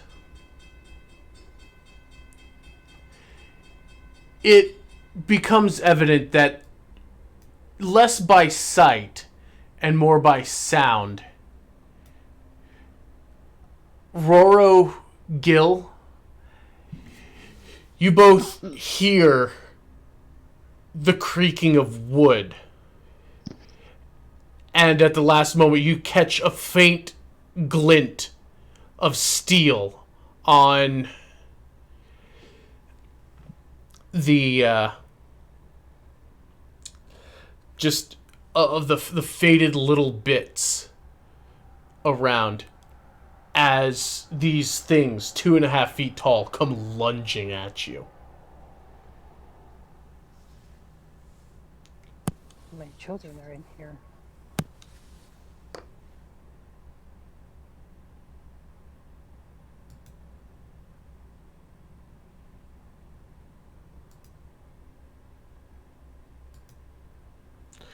So we're going to have everybody roll their initiatives. Huzzah! I rolled decent on 0.1. that. Really? 0.1? You had to show me up? Well, that's just because I have the tiebreaker on. You don't. You probably should have beat me. I don't know. Hey, Patrick, shut your whore mouth. Oh wait, never mind. You're not a Dex bard. Never mind. I'm a lousy bard. It's fine. You can say it. The class knows. I mean, strength bard can be a thing. So long as you're not a low charisma bard, you're doing all right. I suppose that is true. The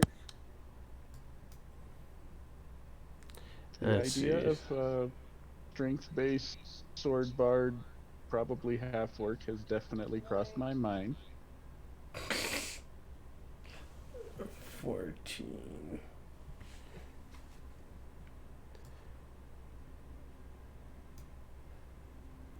Okay. Morgrim, you're not hearing a damn thing. Yep.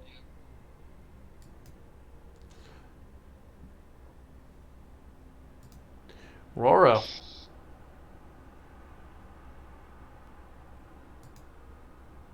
Yes. it's your turn.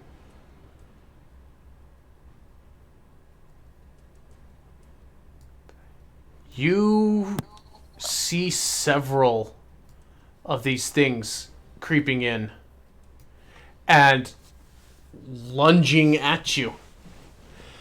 It seems like the lights were put out and you were none the wiser.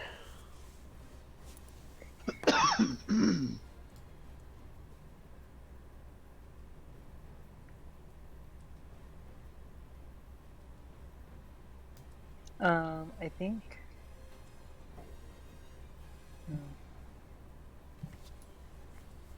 For what it's worth, and I don't know if this was explicitly stated, I was one door being open. So once stuff starts happening, Orgrim would totally be able to hear it. You had. I was not aware that you had the door open. Well, that was the plan, so that Morgrim and Gil and Roro could all communicate with each other. Like, Gil was going to be the middleman, but able to communicate to either of us. Okay, alright, fair, because I do recall you saying that part. Can I see this guy, or is he on top of the stairs coming towards He's Gil? he's on the top of the stairs, so you can't Yep. see him.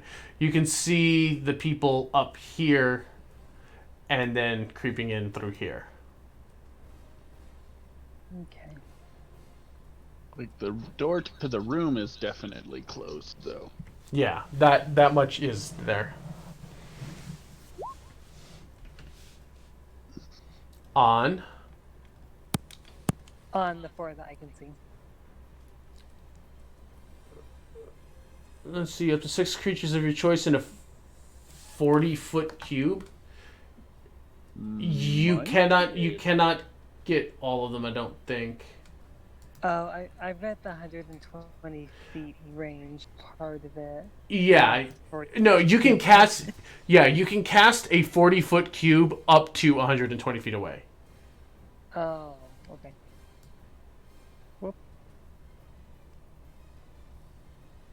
Yeah, because you've got line of effect issues here. You can hit one of the two groups, I'll say. Do you mind if I take that back, or should I just play through with that? You know what? I'll let you. Rethink your plan there real quick. Thanks. I'm just gonna kind of jump on and do a bow and arrow for right now. Actually,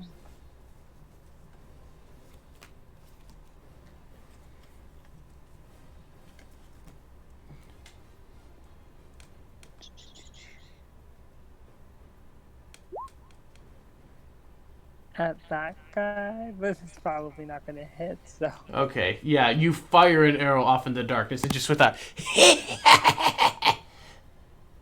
it kind of just ducks out of the way. River frowns immensely.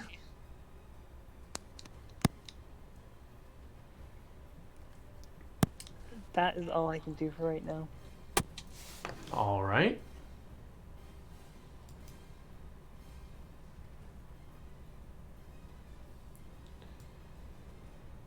So we've got Gil, who sees a couple of these start to come in. He just looks over at, looks down at the front door, lets off a sharp whistle for Morgrim. Yeah. And he will...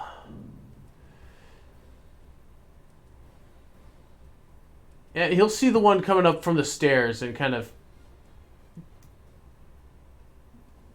take a spin around there. And take a couple of jabs with his spear.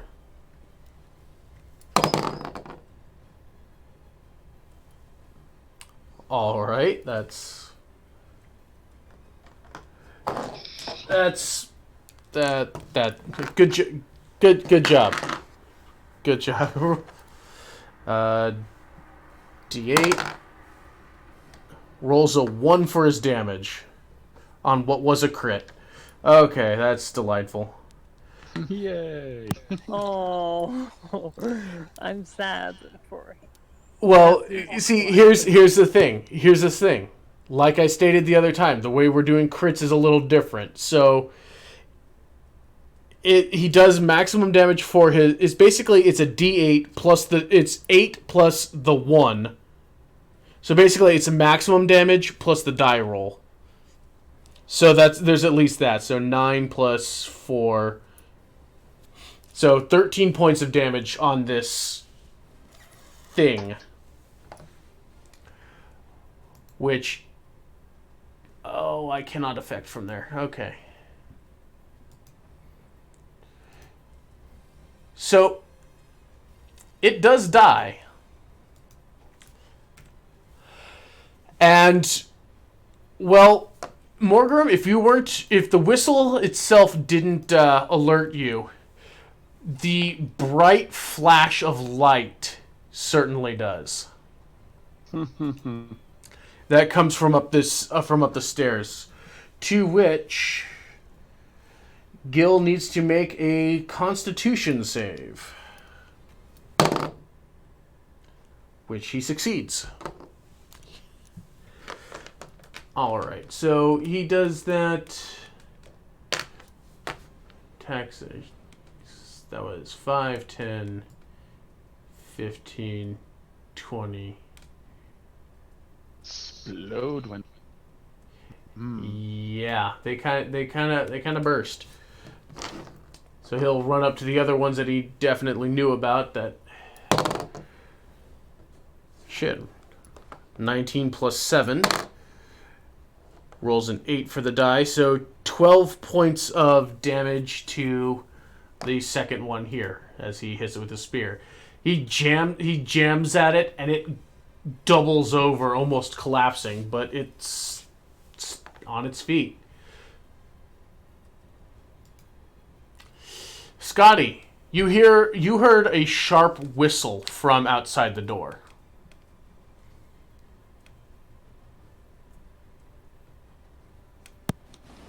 Okay, and the room seems safe. I mean, the priest kind of looks up a little alarmed at the sudden, unexpected noise. But he immediately just kind of gives you a glance and then goes right back to his work. Alright, then to not further disturb him, kind of slide out. You do what? slide out the door. Okay. And she keep it at least ajar. Yeah, you can keep the door peeked open a bit. Okay. And guessing she can see that one? Yeah, you've got 60 feet worth of dark vision. They're visible to you. I mean, it's a little hard to pick out because they're in deep cloaks that very much, go in line with the darkness, but you can still pick them out.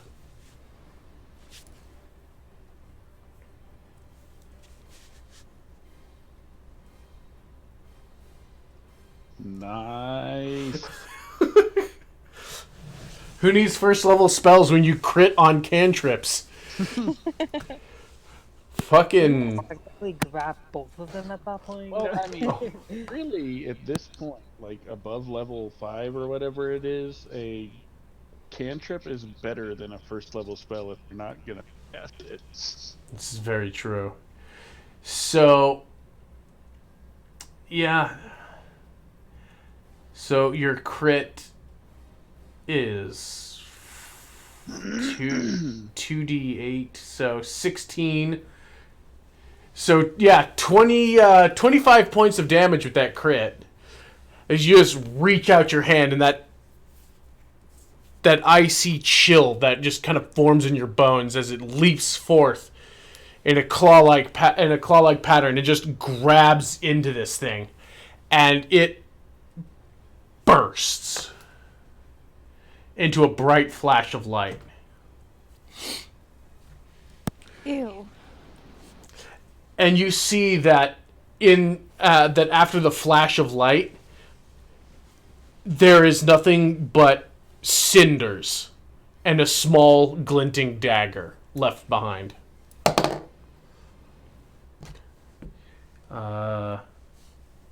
Disadvantage on that. Okay. Nope, even better.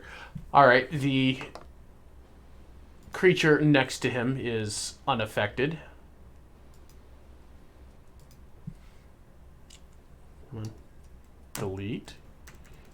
Is the problem that my Oh, yeah, lovely. The problem is that my keyboard no longer works again, just to let you guys know.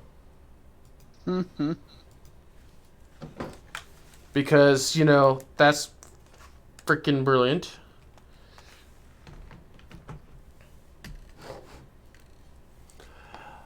All right, so we got these. Yeah, why does my keyboard keep crapping the hell out? Hey, try hitting it a little bit harder. Didn't work. Okay.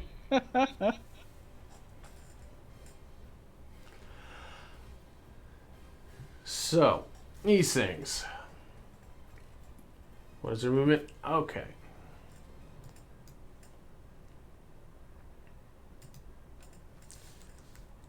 Oh, yeah, that's right. Keyboard. That was a really cute smile off the end of that. 5. Oh, shit. I can't even see you.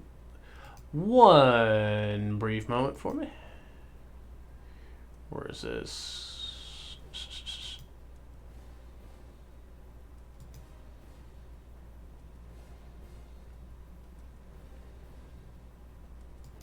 Is that... There we go. You can see those a little bit better now.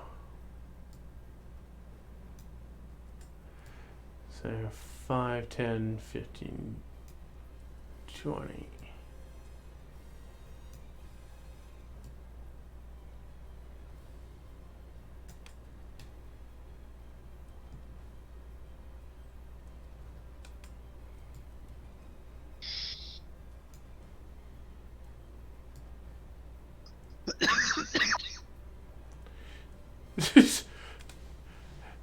Morgrim, as you're turning your attention, you see one of the creatures kind of running out towards the door and just kind of stop short, which you just...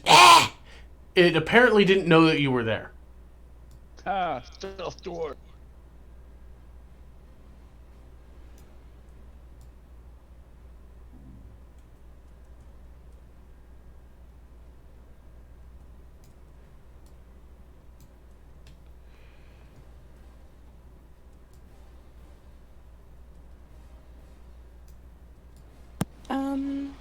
have a concern. One sec.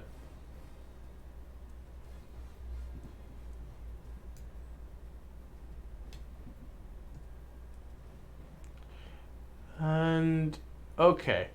So, what's your concern before all this? Did that sir just pass through the I don't know what you're talking about. That sir. This one, right here. All right, Roro, you're getting attacked. Let's see. Their attack is +5. Does a 19 hit you? No, Quinn, because I have the best armor class on the planet. 19 kills.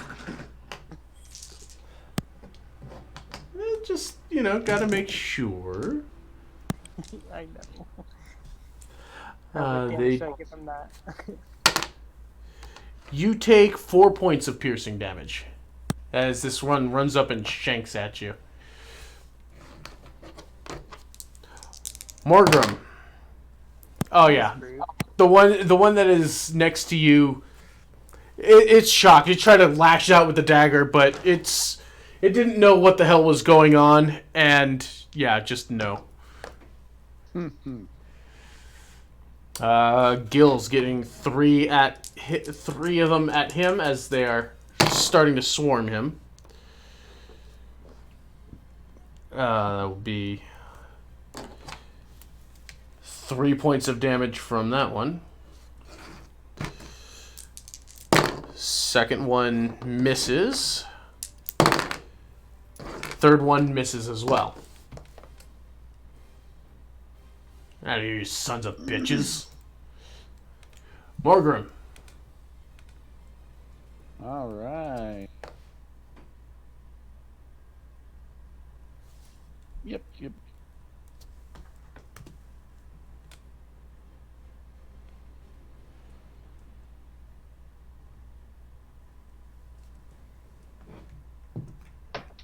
Battle axe. The +1 slashing was the weapon boost, right? Yeah, that's the weapon. All right, can you make a Constitution save for me, please? Absolutely. Oh yeah, That's awesome. good times. Absolute Yes. best of times. Well, The okay. bad stuff. On the plus side, it explodes into a burst of light. On the bad side is you are blinded. Wait.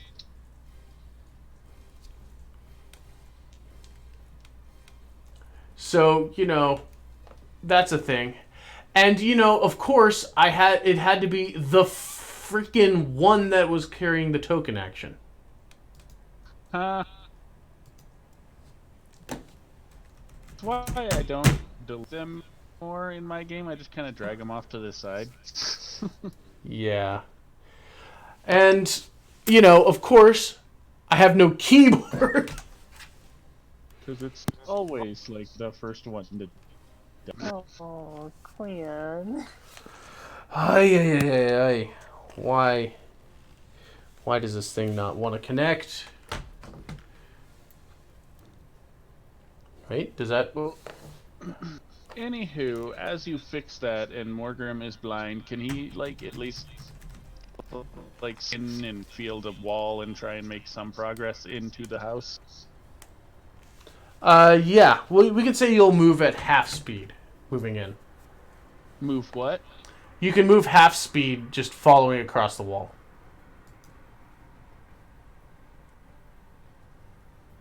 I am dwarf. I don't move fast. Me either. And I am not. Just All in right. general. With that, Roro.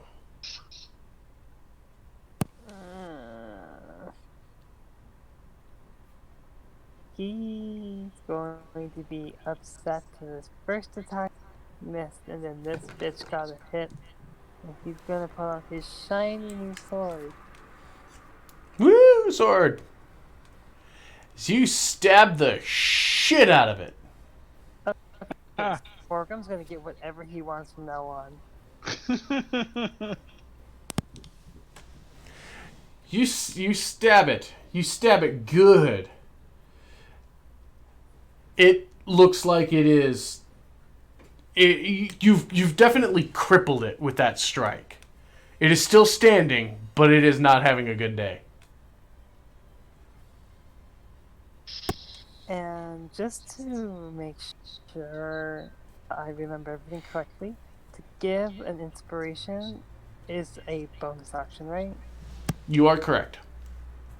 And I'm going to give one to Scotty. Bardic inspiration.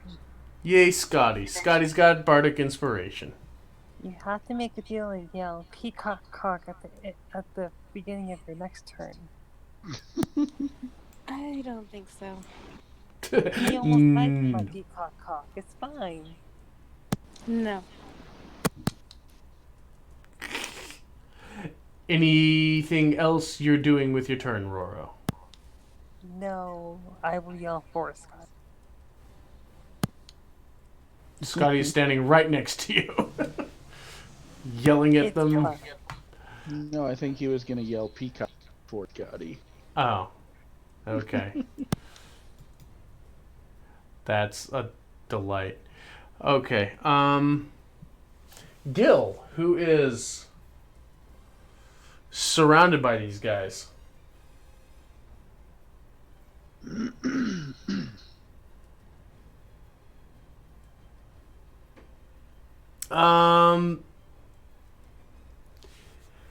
Yeah, you know what? We're gonna do a thing here. Because fuck them, really. He's gonna spend a key point, I believe. What is this?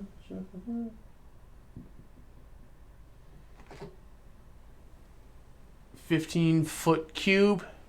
Yeah, he's going to spend a key point to disengage outside the door there.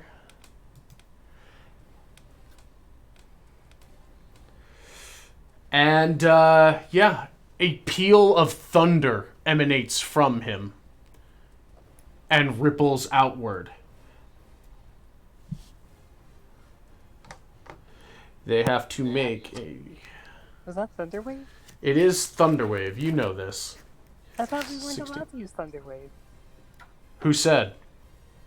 You said we were in the house, we're not allowed to destroy things. I kind of assumed Thunderwave destroys things.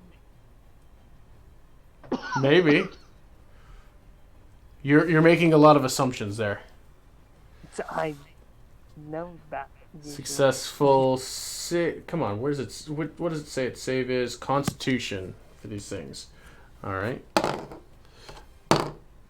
Fail, and yeah, the one in the corner there succeeds. 2d8 damage. So 10 damage total. Oh, this is blown 10 feet back.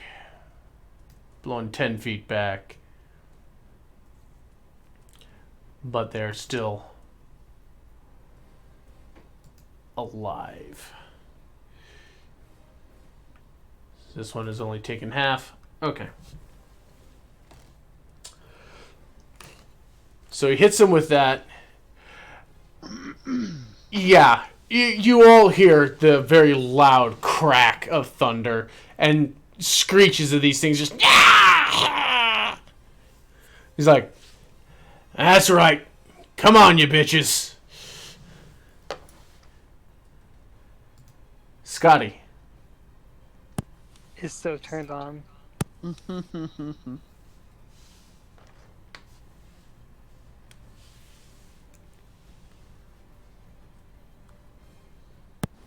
Okay, so I believe that that she. She what? Oh. So you're hitting those 4 right in front of you? Yes. All right, your save DC? 15. 15. And it is wisdom, correct? Yes. All right. So we're going to start from the first one and move our way back. 18. 6. And out of the top one, 19. Out of the bottom one, 11.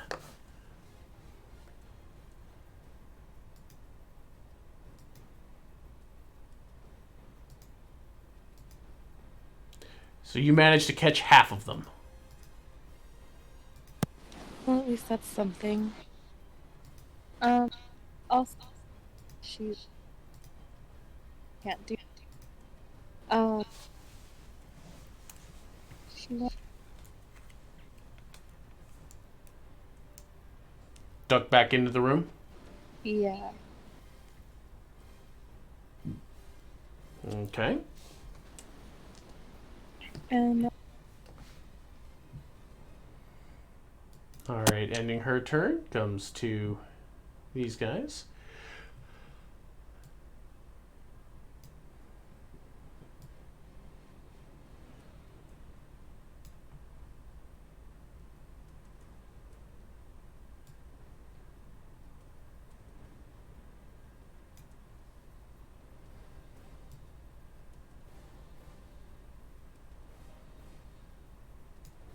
You guys doing all kinds of phase.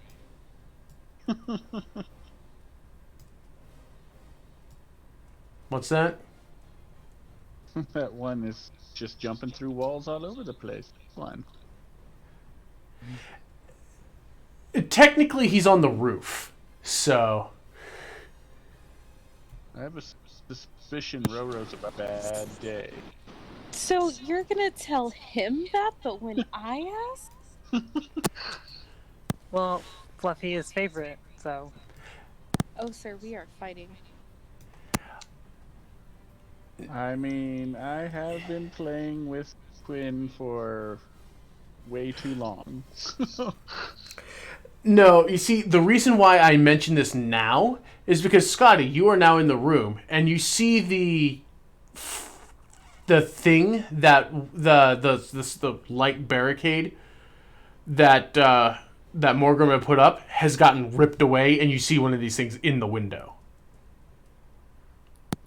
Cool. That's why I'm telling you. Thank you for assuming I've got favorites. Again. Save there. I object that you do not see me as the neutral arbiter that I am. Oh yes, I'm definitely in the wrong here. You are. Well, you're incorrect in this instance. Okay, so what we got here is Morgram getting attacked, who is blinded. So he's got advantage on the strike. Does a 20 hit you? Just barely, yes. That is your number? My number's 9. Okay. So with that... What is up? Oh, shit. What is up with these things rolling 1s for their dagger attacks, but double 6s for their sneak attack? So that... So 12, 13, 14, 16 points of piercing damage as you're kind of feeling around feeling off this thing, and then you hear this and a sharp pain in your side. Wait. Let's see. Gil's getting struck at twice. It's a miss and a miss. Roro, you're getting attacked at, I believe, because you can't make more than one. Okay, they can move. A bad day. Yes. It's fine. I'm used to everybody wanting to be near me. All right, first strike, which is regular. But only one of them gives you nice things. Saying. This is true. 5 points of piercing damage. Another 5.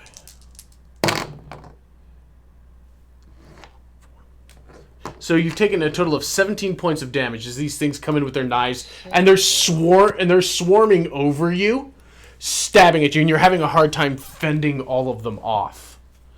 It seems that, yeah, they've begun to swarm you.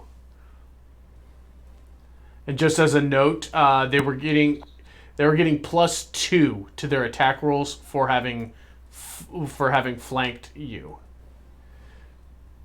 Ew. So, at the end of their turn, Morgrim, as this searing pain sinks into your side, it almost seems to clear your vision as you shake out of it as this thing's pulling its knife out from you.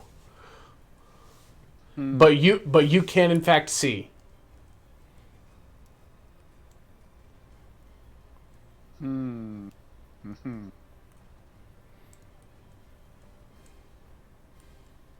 Are these guys like single dagger? They seem to be having a single dagger, yes. I want to make sure I have that again. Or I do. It's a dome spell. We'll just do it base level. I want to make his dagger really, really hot. Okay, so they can just drop it, or they have to make the save at first? Yes. And that slashing doesn't apply. That's Yeah. So do they make the save or take the damage at first, or can they just drop it and not take it?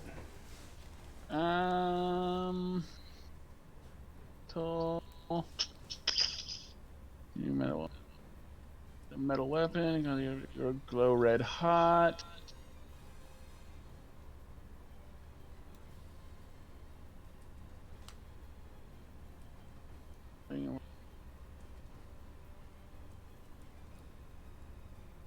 Says that saving throw is to resist dropping it. Okay. It automatically takes that damage if it touches it. Okay, so it's saving versus the damage, and then it can drop it if it wants. That's how I'm interpreting it, so... Yes, it saves versus the damage. It drops the knife. Just... Sweet! I'm gonna keep that nice and red hot for a little while as I just passed right by this motherfucker because he's unarmed. At least I hope so. Yeah, there.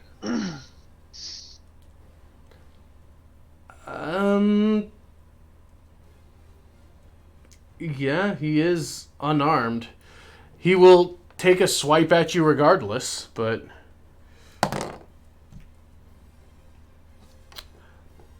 He's not proficient. What's this? You see that he claws at you, kind of futilely, as you just kind of brush him off as you power through him. Just.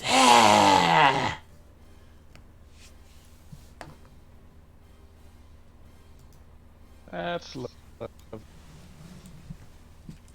I probably should have had him try to grapple you, but no, he was just trying to punch at you, despite him having a negative strength. Roro.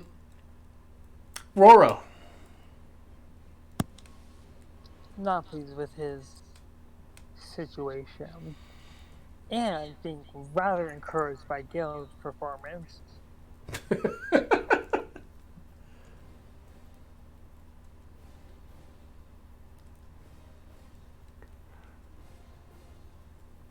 All right, he's just saying fuck all y'all. Uh-huh.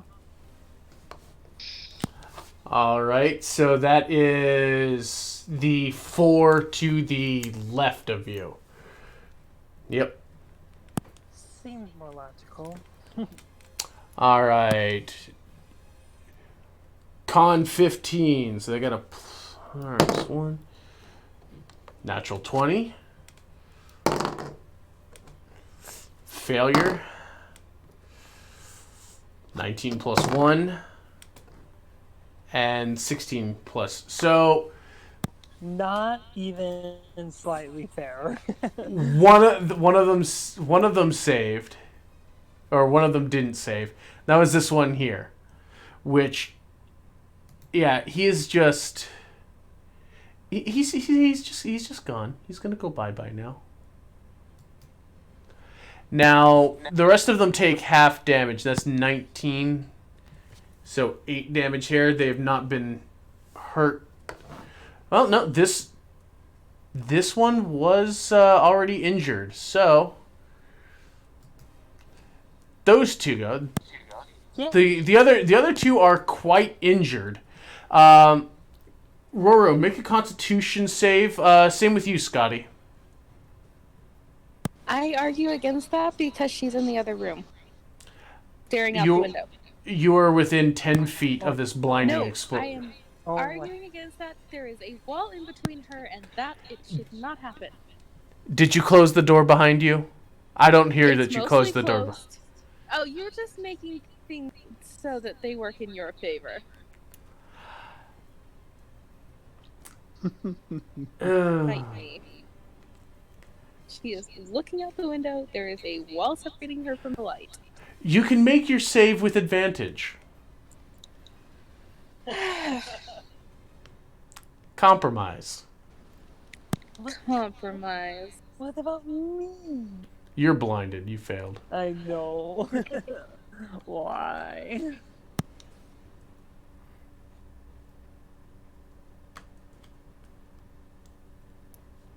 I'm waiting, Scotty. I hit the button, Master. It's just loading.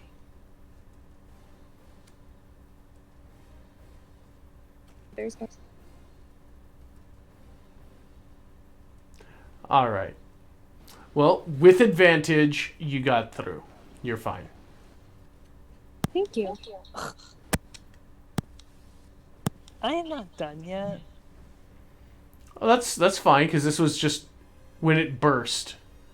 So, Good. you still have your bonus and your movement. Yeah, I'm just going to cast Healing Spirit. Healing Spirit is a On bonus? myself. Okay. Yeah. Alright, go ahead and roll it. Yay, peacock. And You Squawk, recover. squawk. It's Squawk. You summon your glittery peacock. For some reason, the peacock has sequins all over it. We don't ask. As it's on your shoulder. And you feel slightly better. To my ears, and he's a white peacock. Still has sequins. Well, yeah, obviously. And Glittery rhinestones everywhere. Because why not? Because Berber has some time. Alright, so any movement out of you? No, that is, I think, all I'm gonna do. Alright. Gil. Oh god, these things are a pain in his ass. And there's a lot of them. And there's some light bullshit that happens. You know what? No, he's gonna spend his other second level. Or his other first level. Or another first level. At a 16. That is a fail. Fail. And success. 4. 6. 7 points of damage. Which, okay, ultimately doesn't matter because he rocked them with the beforehand. So, as soon as they notice something's going on, The understudies just get loud as fuck as peals of thunder just go ringing off after this. The man in the priest is just looking up, wild-eyed as this is going on. Locks eyes with Scotty and is very concerned. Like, what the hell is even going on? Because there's just noise everywhere. This is what happens when you hire the aide. Scotty will just nod at him as if to keep going at his thing. Just nod at him. Everything. This is fine. Everything is fine. It's fine. That's just Rose. Yeah. All right. 2 successes and 1 failure. Likewise, Gil is blinded by several of these starbursts. Just pop, pop, pop, pop. It was flashing in his eyes. Just dick ass. Scotty is all we have left. I am afraid. No, Scotty and Morgrim. They're both. The 2 of them are not blinded. Scotty. I, for one, am trying to find a non-aggro thing to do. Okay.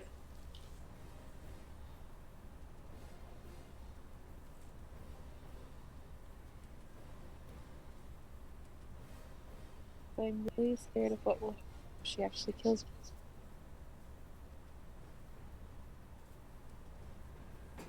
So, did all the load things die? No, there's one still left slowed. Damn it. I mean, technically not that you would know because you're looking inside the room, but... I just wanted to know if she had concentration. And you already answered your you know, it depends on So much going over here. Okay, so Sagati sees the window coming open, correct? Yeah, she sees the barrier slat ripped away. So she'll just run up to the window behind the and to, I'm guessing, finding the thing. The window is right here. Well, the priest. Yeah, the priest is right in front of the window. Dumbass. Can she slide around him? I mean, she's that big. Push the bitch out of the way. Like, move, bitch. I mean, you excuse me, but firmly pushing herself through. Yeah, she can. He stumbles a bit into the table, but is moved out of the way. So around the corner, you see this thing hanging from. It looks like it has a rope wound around its arm, leading up into some of the broken framework.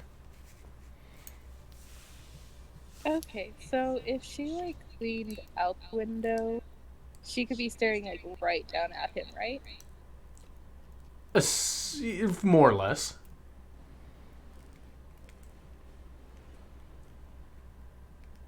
Okay. Bad idea. You have one of these things grappling in from the ceiling.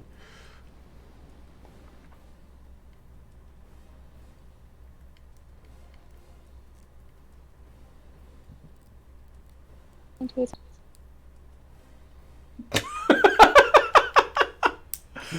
Yeah, okay.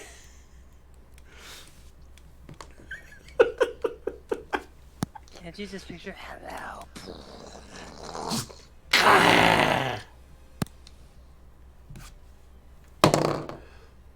Let's see, that is a Constitution save. It fails and takes 10 points of damage.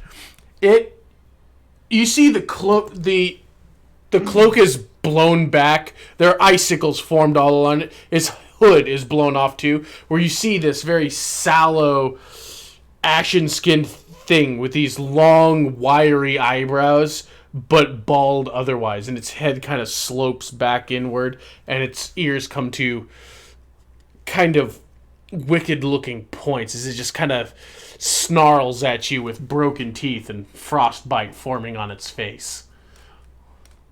Sounds kind of like my uncle.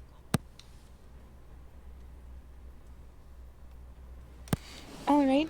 She will stay there because that thing is in here. Can Vera Alright. yell to Scotty to cover her eyes when she kills it? Save yourself from the blindness. She's seen the flashes herself, but But this is Scotty. Wait, does that actually help? you can try. So the creatures.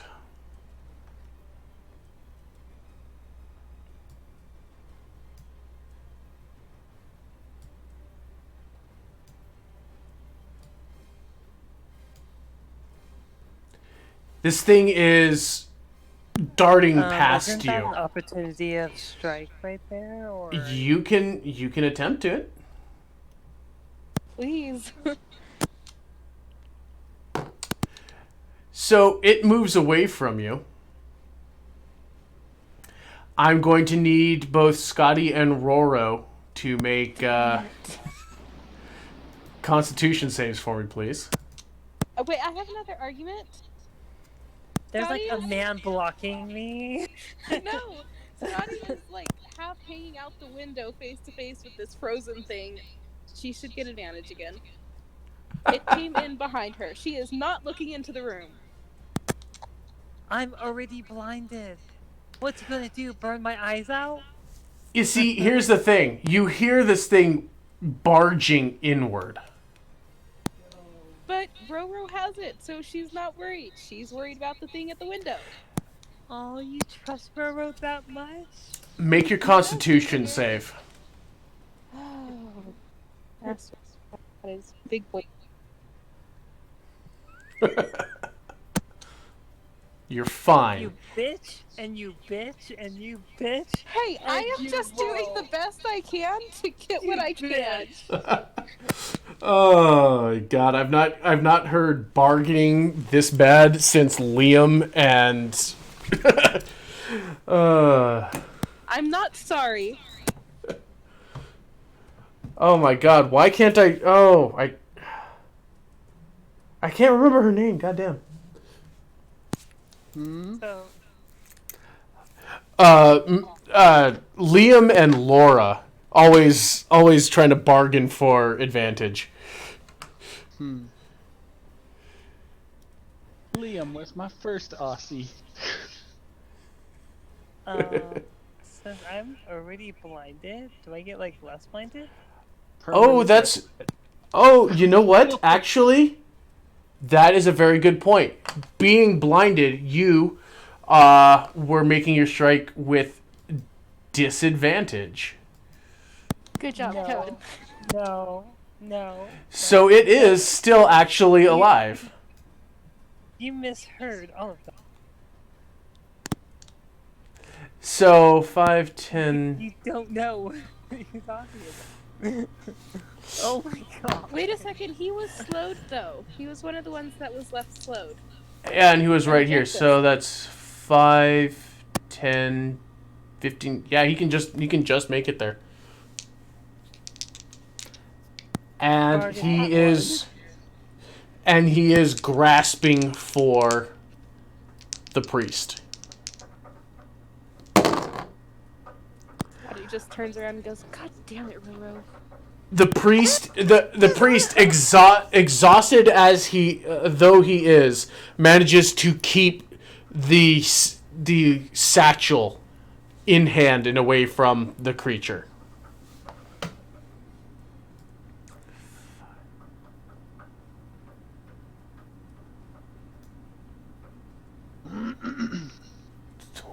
Opportunity of attack. Of attack. You only get one reaction a turn. I'd like to bargain that. Because, you know, You're not close enough to bargain properly. Me, my dad. Me, my Nani dad. the fuck! you're going to give her what she wants, isn't it? Alright, these things are starting to clamor. 5, 10.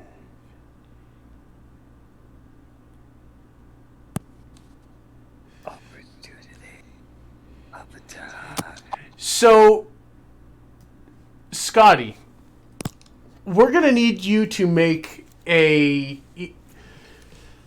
either a dexterity or a strength check.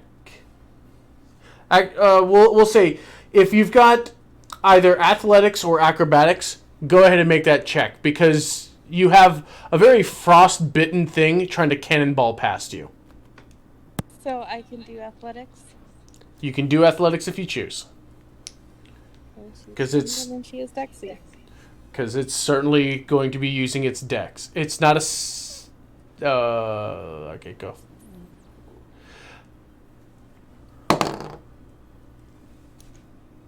Okay.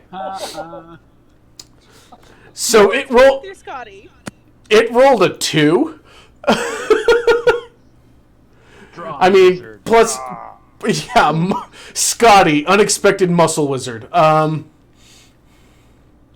So do you see this thing kind of hop off and try to use the momentum to blow past you, but you just kind of take a back step and lean your shoulder, and not just your shoulder, but you also kind of lean, tilt your head back in, and it has to kind of try and kick at the door frame to get just out of range of your horn that it might have impaled itself on had it continued through. Yes, the horn attack. That's amazing. Occasionally you can get a gore attack. But it has stopped itself right there. It is not able to get past you.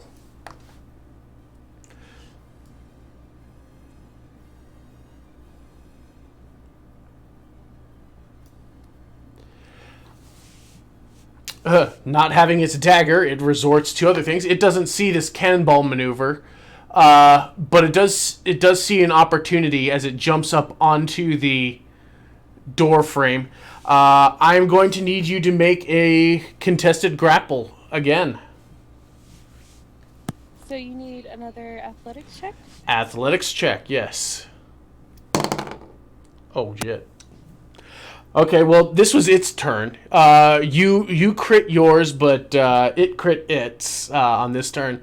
So as this thing kind of runs up, gets in the doorframe, sees that you're in this very defensive posture, grabs you by the horns, and kind of rocks backwards, pulling you through the window. Oh, this thing is going to die. So it kind of roll flips you onto the grass there. You're able to get yourself back up onto, kind of up to a crush thing, but it is currently got one hand on one of your horns, feet on your shoulders, and a dagger right up there, and it looks like it's poised to start stabbing down at you. Oh, he is so dead on his next turn. Yeah. Kind of like before now. We do have one other grapple attempt to the priest that I wanted to get the other things out of the way for. Whereas one of them does, in fact, we'll just do, we'll do yellow dot.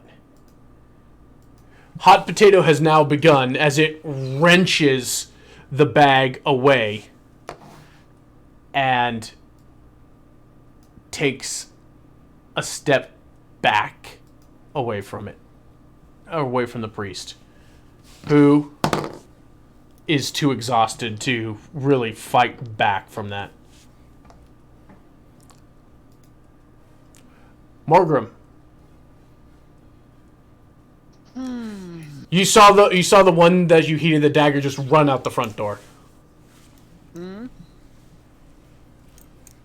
The one that you disarmed just ran out the front door away from you.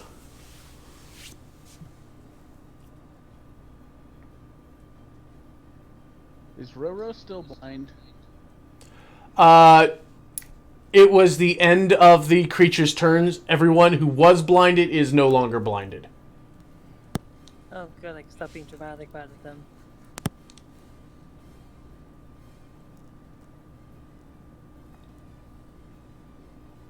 I think I'm gonna think.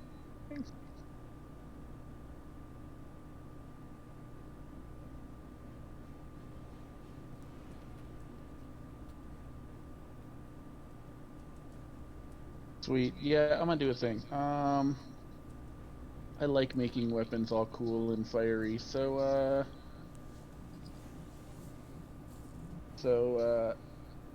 let me see the sword. Don't want you to hand it to me. Let me see it. But, oh, it's pretty, but here you go. I don't want it. I want you to keep it. Just I Oh, need you- to. Oh, I- you want me to keep it? I need to Uh, touch it.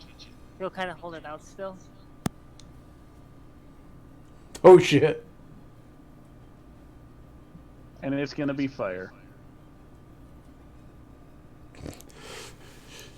You're getting more and more attractive with every move you do.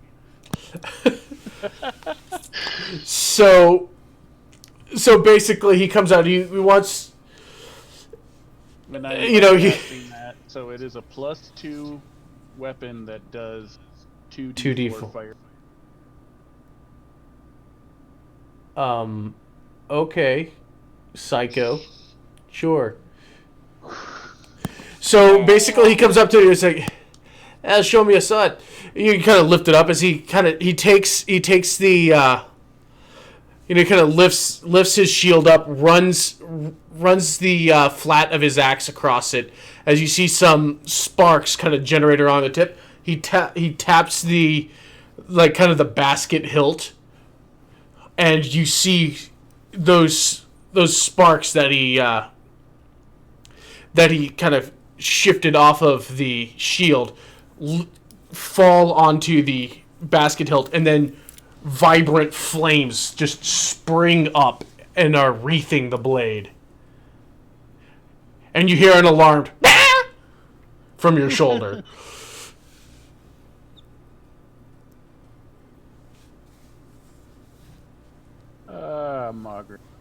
Margaret. Kind of the Swiss Army cleric. Isn't it wonderful? Yep.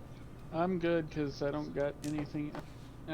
Well, I could do a bonus action, so yeah, let's do that. Let's go ahead and.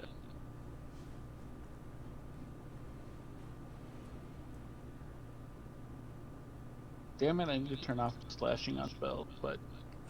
Mass healing words, the 3 of us, anyways, can gain 7 hit points. Woo!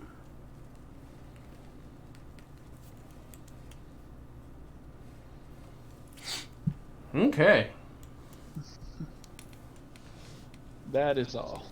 That is all. Roro, Okay, what do I roll for? you upcast your spirit, so that's what, 2 dice?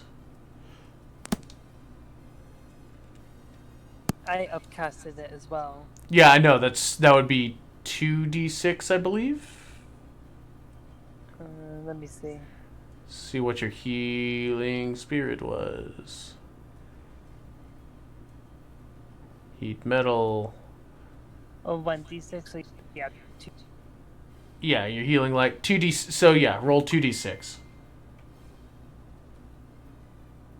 All right, so you recover 8 hit points as bat. Bat, bear, bear. Oh. Okay, so I can. It's curled more into your shoulder because it's a flamey sword. I'm sorry, what was that? It's a flamey sword, so it's kind of like shifted away from it. You have feathers Oh, you have butt feathers right up in your face. Yeah. It's just how we like it. So first whoever's gonna kind of come through the door, is he gonna be able to see the gremlin that has the bag that they're supposed to be protecting?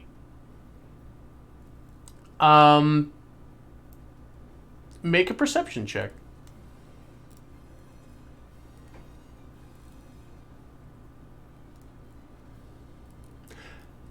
Yes, you do see the satchel in the hands of one of these things. He'll kind of jump forward then and swipe swipe. All right, roll 2d4.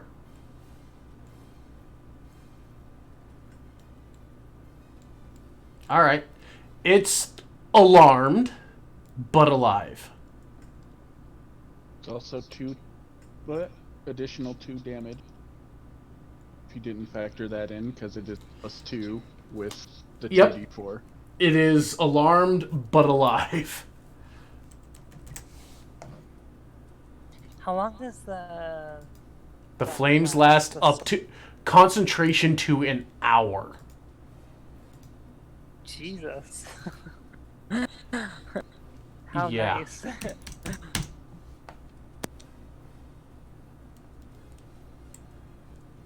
Am I able to tell if it has gotten... Oh wait.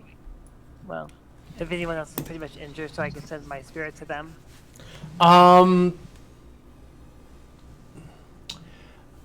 You...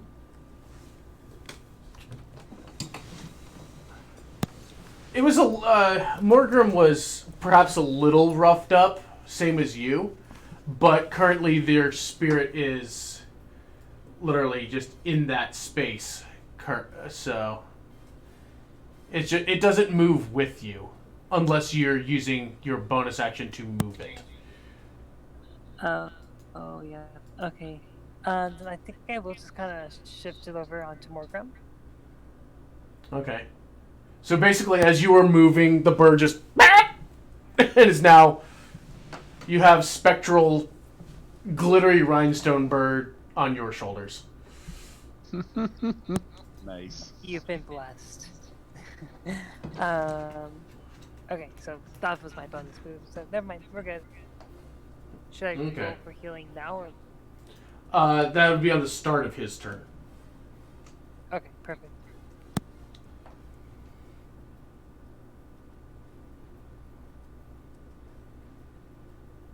All right. Gil's turn.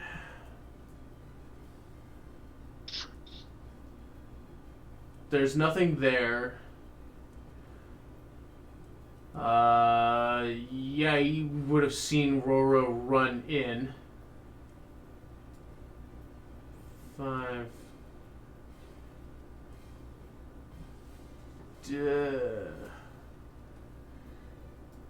Let's see, 5. 30, 35, 40,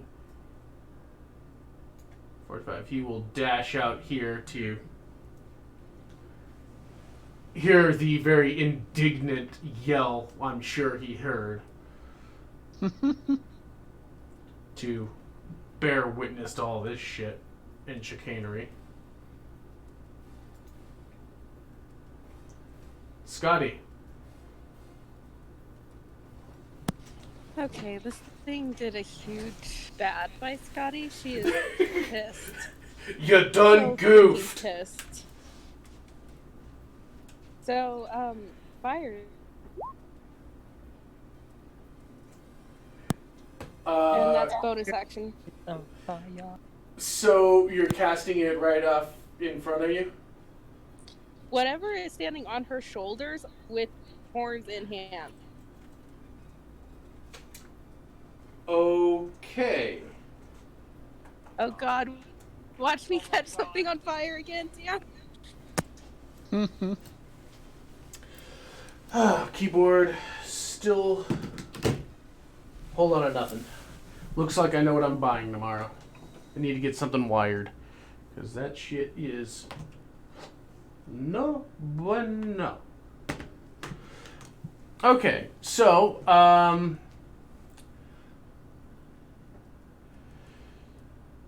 so that's a 15-foot cone right in front of you. No, like, he's standing on her shoulder, so it's kind of uppish. Right in front of Damn it. you. So, first and foremost,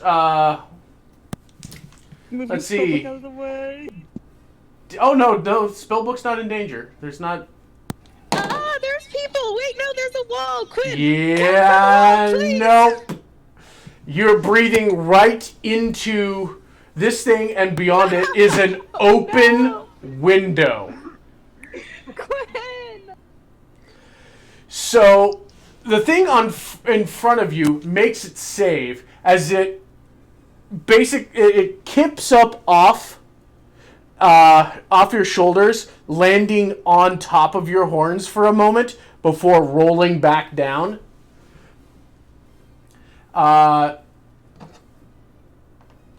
Thankfully, the near dead soldier got cover. The priest, however, is in direct line of fire. Damn it! Natural 20 on his saving throw. So he will take half the damage from your strike. And he cries out, having taken 5 points of fire damage.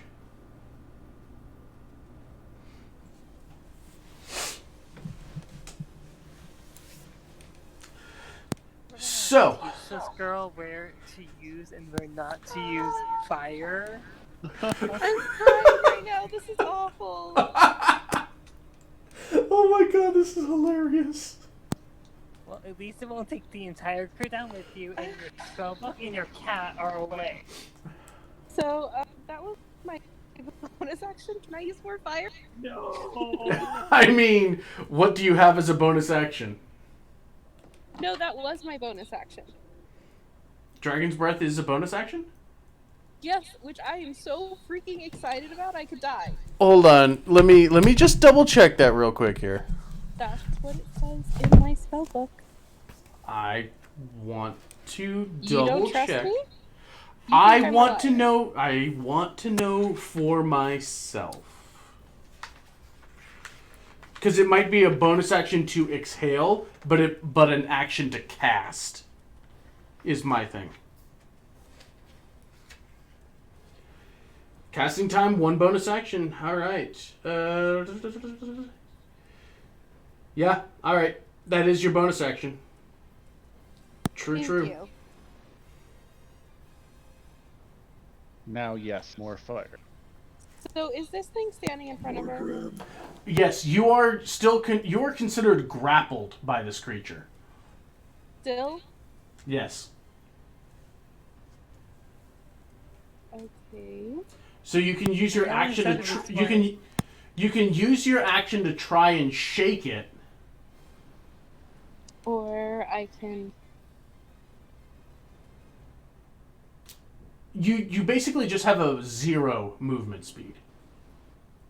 No? Use his body at the back for the other one and take them both down at the same goddamn time. This thing is 8 tall.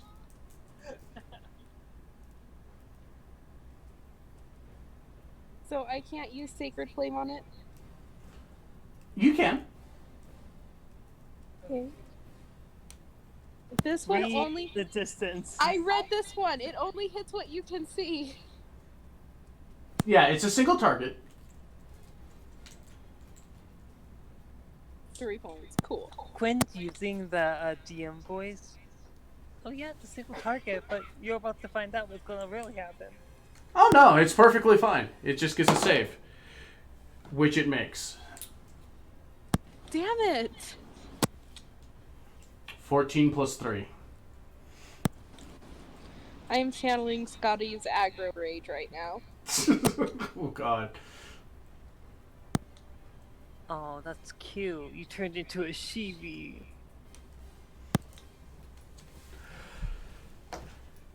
So, all right. So that's that.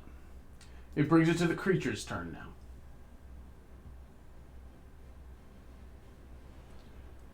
All right, these two are fine. These two are hurt. And let's see here. Going to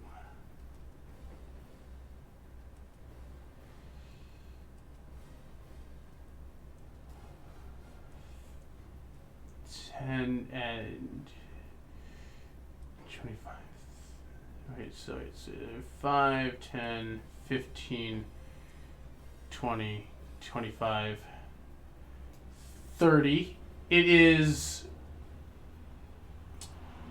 moving through both of you if you decide to do anything about that.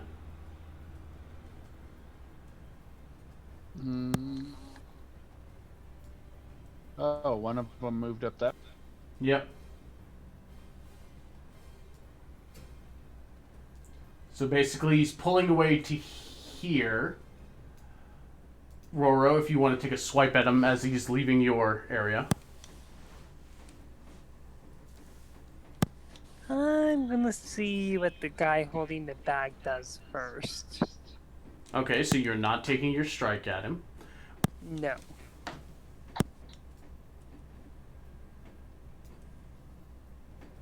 Morgrim? I'll swing at the bitch. Fuck him. Alright. Yeah, that's my boy.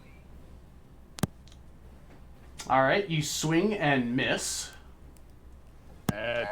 We'll work on your aim, my boy.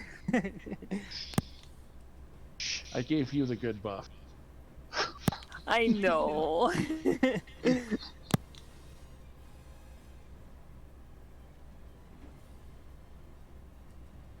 Okay.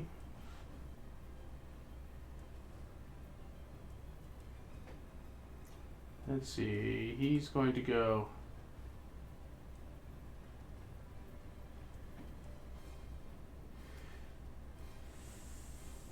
Five. Roll perception for me, Roro.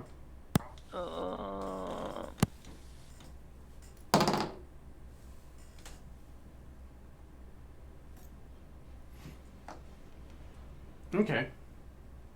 I've at least been staying pretty normal, like 11 Yeah. to 15. Are you taking your swing? Yes. Go for it. So basically, coming from there. Bitch dies. Pretty mithril rapier. Good job. All right, that is a hit. So roll 2d4.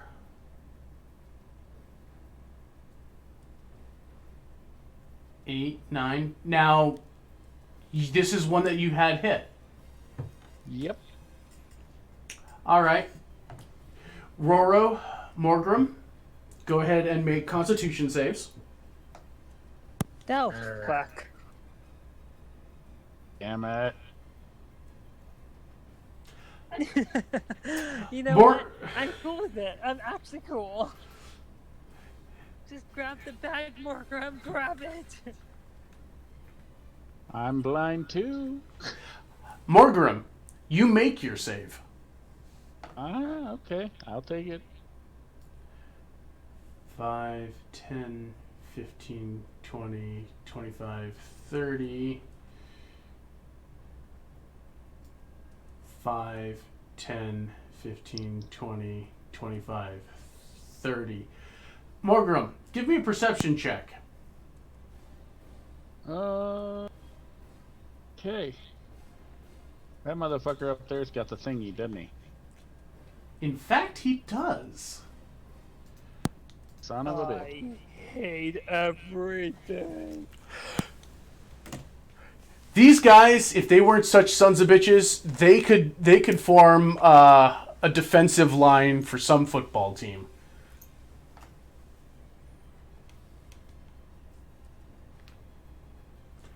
All right, and then we have the two down here. One is on top of Scotty,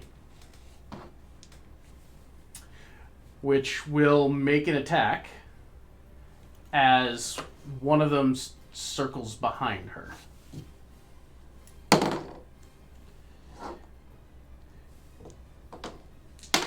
And that will hit for, 3, 4, 8 points of damage for the one on top of you. And the other one is going to slash at you and miss.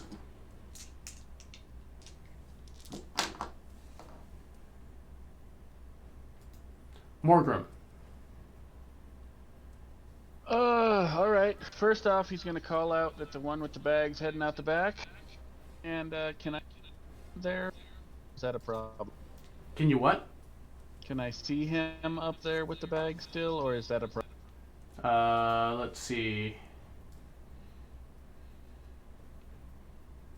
It's kind of an issue because you've got... You know where he went off to. There, can I see him? You can see him from there. Alright. My highest level? That. Alright, go! Fucking slashing. I need to turn that off when I'm casting spells. But crit guiding bolt that motherfucker. Guiding bolt up the butt. Up the butt. Yeah, because that's a whole lot of damage. How many dice worth of guiding bolt is that there? I don't know how many dice it was. Epic crap ton. Higher level cast is... Yeah, I mean... It was like 4d6 plus a d6, well, plus 2d6 for the upcast, so 6 Yeah, d6. I mean, just the numbers alone there are kind of tragic for this thing. Well, that thing needed to die. I am so turned on. Scotty Mighty- needs to learn to cast spells from Morgrim.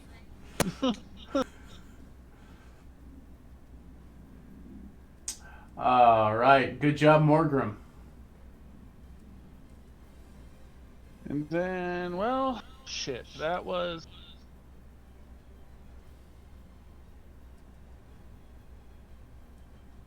I think I can get up to, like, right there and kind of bar this fucker from bailing out there and picking up the thing. Okay. You playing defensive tackle. That's my plan. I'm good then. Alright, Roro. Holy shit, that was bright! Oh my god, is the priest on fire? I can see right now, right? Yes, with the dark cloaked figures turn passing, sight returns to you. The last thing you heard is fucker with the things getting away out back. Just sit there and scream. Oh yeah, by the way, roll 2d6, Roro. Roll what? 2d6. Oh, yeah.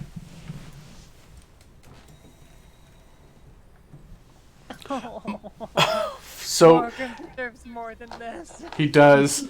He really does. But that's still 2 hit points that were recovered to you at the start of your turn. Cool. Bookkeeping for that, at least.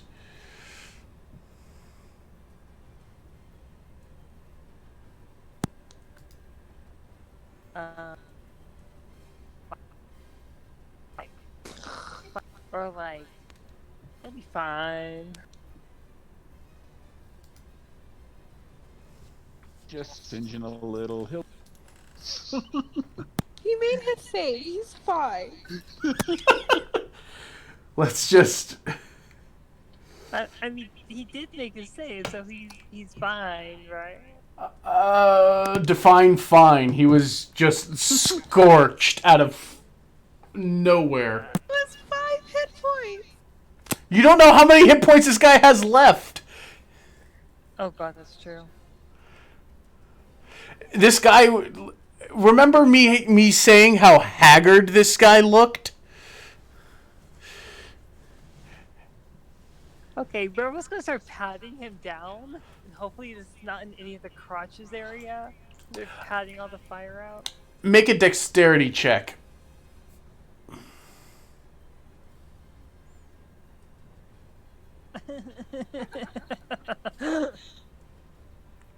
I love D&D. I want to die. You get an accidental feel, and the man lets out a huh? But he is not on fire. As the flames were easily...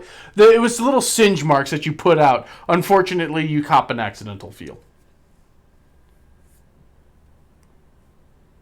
You have a bonus action if you want. I get a feel of what? You have a bonus action if you'd like. Okay, Quinn. I will use my damn bonus action. Just so he'll never speak to me again. So you heal him? Or I you? like the wave the spell in front of his face, but look what I could do, bitch. Yes, You did... Yeah, you didn't designate a target first, so I had to guess. Okay? Okay. I'm in the same room with him. You just kind of cop a little bit of feel and go, shh, it's okay.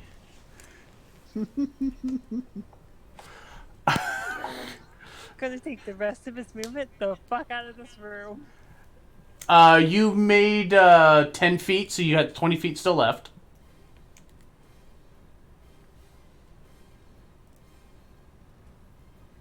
And I will end there.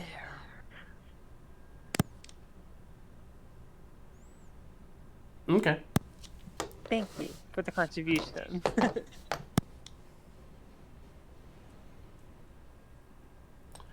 All right, Gil. Yeah. I saw all of that. Yeah, let's just step in there and start. Let's just kind of let's pry that thing away from Scotty before she decides to try that again. In the same general direction. Oh yeah, okay. What is that? 25 verse 14. Yeah. So Gil grabs the one that is kind of almost face humping Scotty and throws it to the ground over here.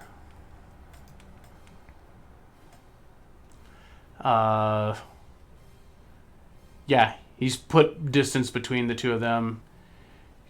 Can't use that to attack. Yeah, Scotty.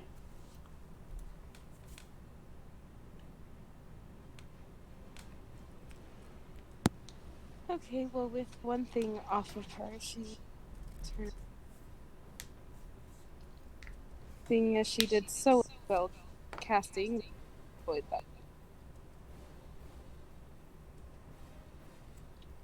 Okay, so you call the one below you? Yes. Aha.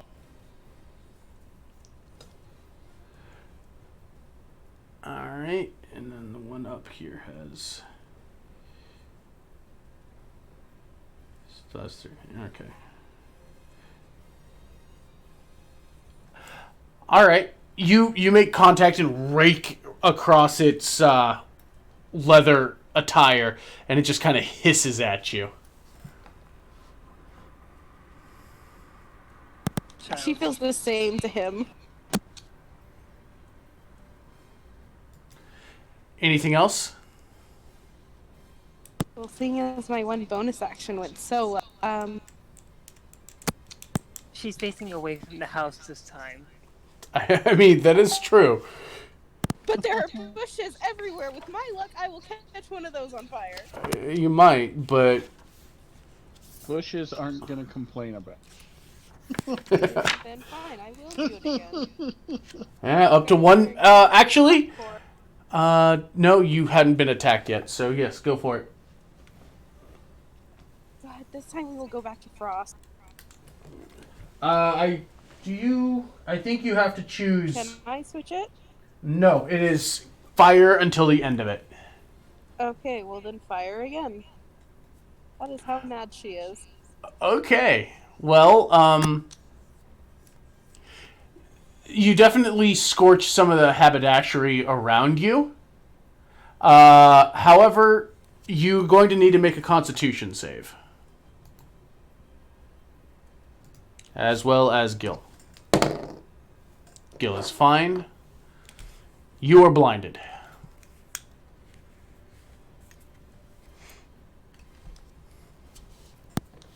I'm gonna say it.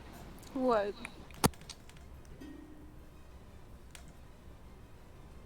Gil is so tired of Scotty's shit at this point. He's like, oh, now this. No, he's tired of these little shits, is what he's tired of.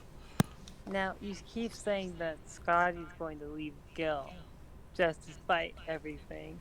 But it's really a very good possibility it's going to be the other way around if he's setting shit on fire. What are you kidding me? This is exciting. Gil doesn't know what the hell she'll do next. It's like her stress responses are entertaining. He loves his little time bomb. It's like, no, if we point this thing in the right direction. I mean, she could say the same thing towards him. This is true. This is very true. Okay, so the creatures. All of them. So, Morgrim. Can you give me a perception check, please? Son of a bitch. Hoping that wouldn't be the...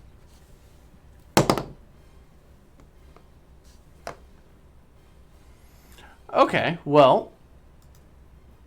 Good news and bad news. Yep. You see one of these things dart. Such bullshit.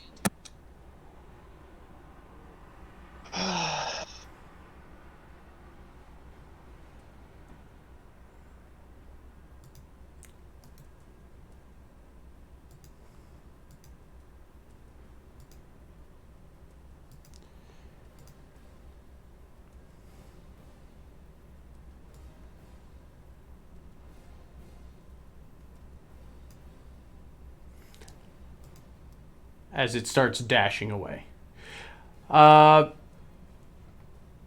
Morgrim, I'm going to need you to make an opposed grapple check.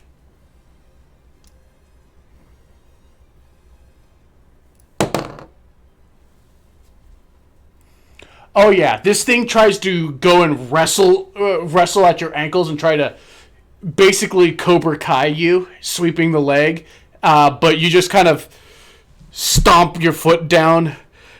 And it apparently doesn't deal with dwarves much, and, you know, their reputation for being like a mountain. You stand firm, and it just kind of looks up and goes, and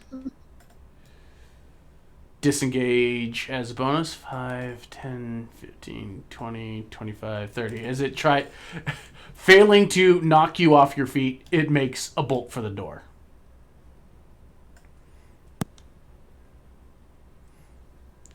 Are you going to take the opportunity? Or do you want me to? Disengage.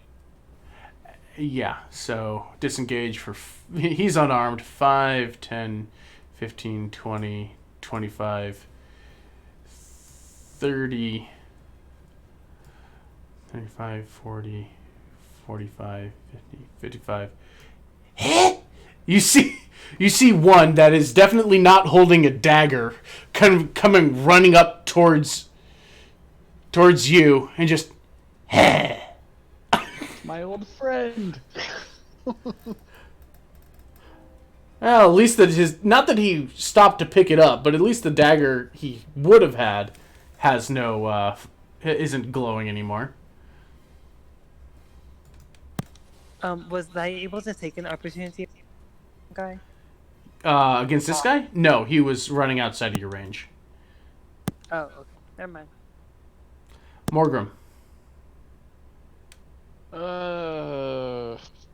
Having no idea where Scotty or Gil is.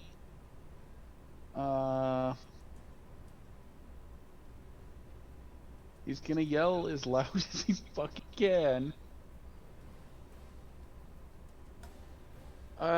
Shit, I gotta try and do it. They're getting away with the thing out back! Ozzy, Ozzy, Ozzy. Oi, oi, oi. All right. I know for certain I can't. But. Fuck this thing. He can try and punch me again. I don't care. 5. I can get like there in the doorway.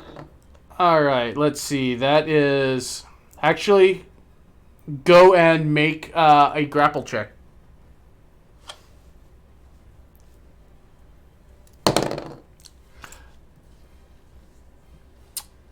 All right. He grabs you and kind of trips you up. You are stuck there.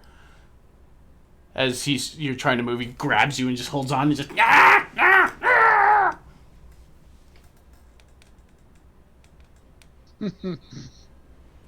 You petty Tom bitch. As he grabs you and just holds on to you as you're trying to move. He just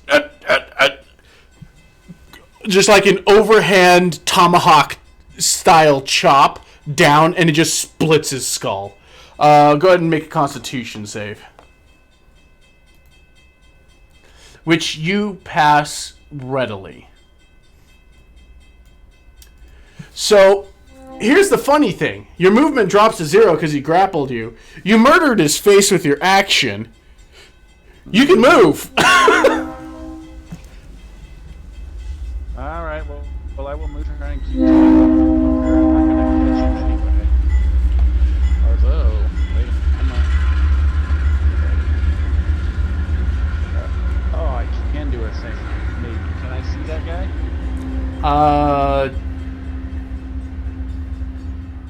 He's got some obscuration from foliage, but you see the general direction he's at.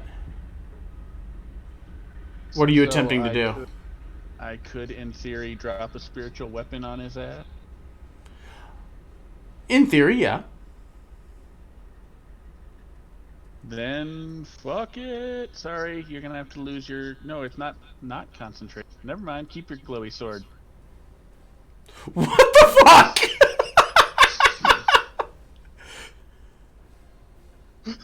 100% crit chance on all the things holding the thing.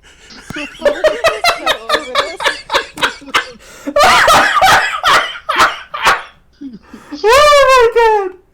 This is amazing! What is he made of? Anger and cause. Because spiritual weapon is what, 60-foot range? Yep. Yeah. Okay, yeah, you're definitely in range. As you basically, raise your shield up, the emblazoned symbol of the of the Shield Father just springs to life in a glowing set of, iron, like forged iron, springing up, and in an overhead arc lands square on the top of this thing. And you see the flash of light just radiate and burst out of it. What is he Fucking... All I'm gonna say is that with the rolls that Morgrim is pulling out of his ass, Gowan needs to buy this guy a beer. Just bro fist. Yeah. Spiritual hammer totally parked right on top of that fucking thing. Yeah.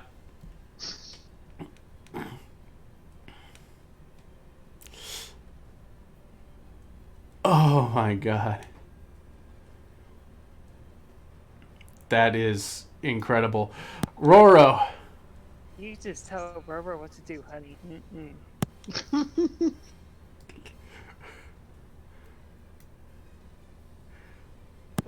He's going to trust that the other dwarf over here has him. Maybe he's sharing. I don't know.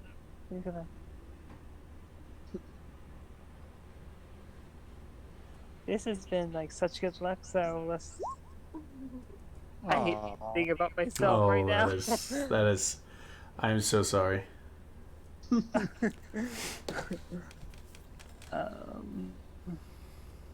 I can't give myself inspiration, can I? I'm kidding. No, you cannot. I know.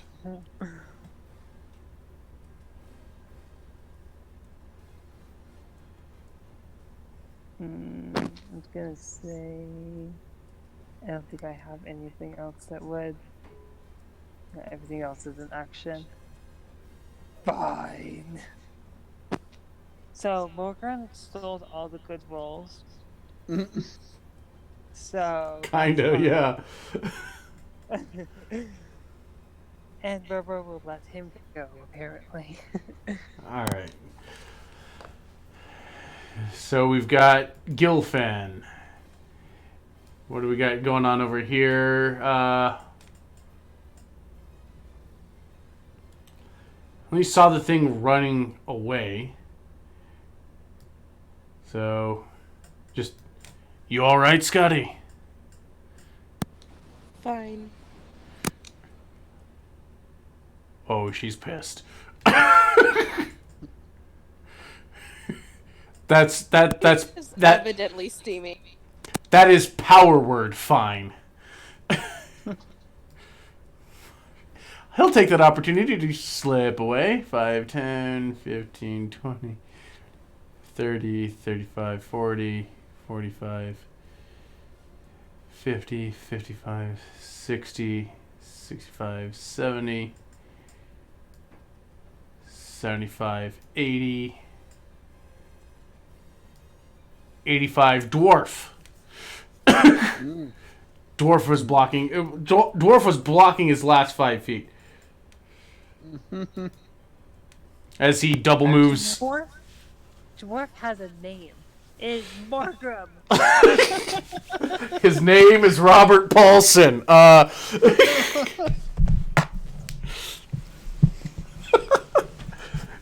So apparently Morgrim's gonna get all the good boy pats at the end of this. All of them. So with that, just kind of stop. He's like, "Where they at?" Well, I got the one, but I can't get out there and get it. All right, Scotty. She's just gonna go stomping back into the house looking. Just the wisps and embers coming from her mouth. She's stalking through the corridors like some goddamn Halloween villain. Yes. Guess she can double move, and when she double moves, can she also use, because she has the transmutation stone that adds 10 to her speed. So can she do another 40, or she have to do a 30? What was the transmutation stone at? Plus Do you 10. was that the setting that it was at? Yep. We'll go with it. That's fine. Okay. So that's 10 feet during a bonus move or a dash. Well, that's so I know that it adds 10 to her normal speed, but when she takes an action to go further to dash, does it add 10 again? Yeah, because it's taking your move action. So, oh shit, Scotty's got a land speed of 40. She's only slightly slower than Gil. That's a little alarming. And she sees a thing to kill. She does have dragon breath, but I don't. You can't even attack Roro at this distance with your dragon breath. So it's definitely not worth it. I know, There's I'm a just pretty boy in the joking. way. Pretty boy in the way. Abort mission.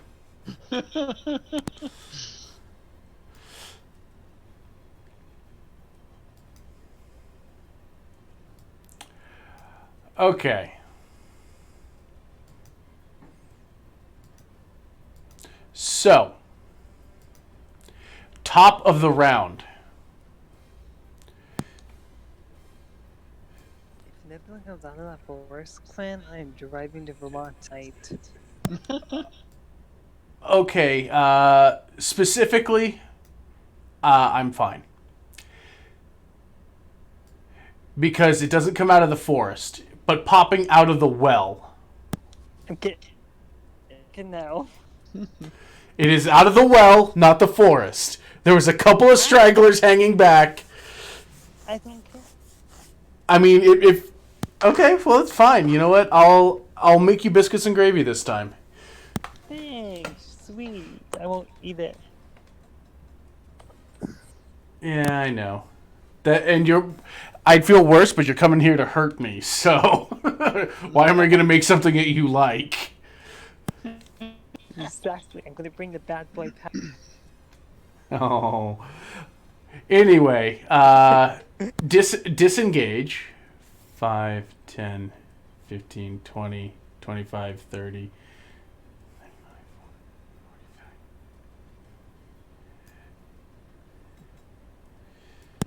Reaction. 10, 15, 20, 25, 30. What are you doing? Reaction. No, it disengaged from you. No, I don't approve. I rolled Do you have 22. Do you have Sentinel? Do I have what? Didn't think so. Do I have what? Sentinel. You know what? Let me go take a long ass Well, we're gonna assume that's a no. and add it really quick. So 5, 10, 15, 20, 25, 30, 35. So this thing has dashed away and is a good 40 feet disappearing into the stables.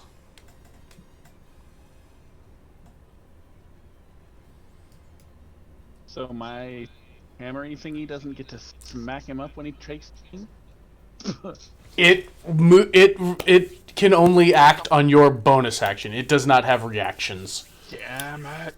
They have Centennial.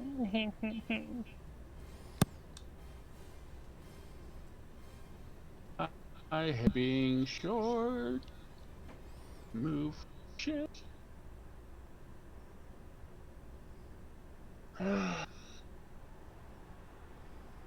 So thing is hidden away in the stable somewhere? Yeah, it disappeared into the stables.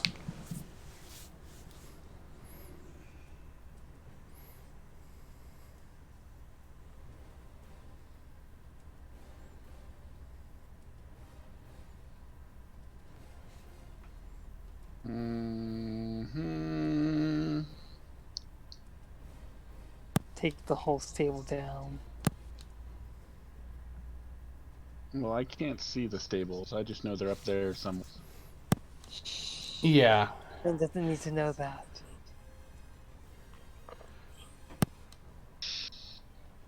The stables are about 40 feet off the map.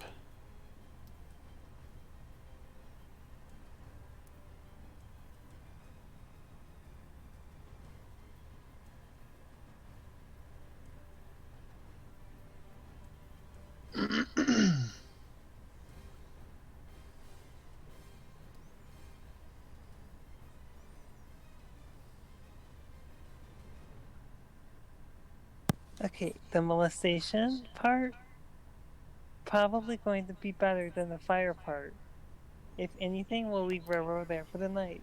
Okay. Damn it, I need to turn that off. But I'm going to try and torch the fucker that's right there. Okay. 15 dex save. It succeeds it with an 18 plus 3.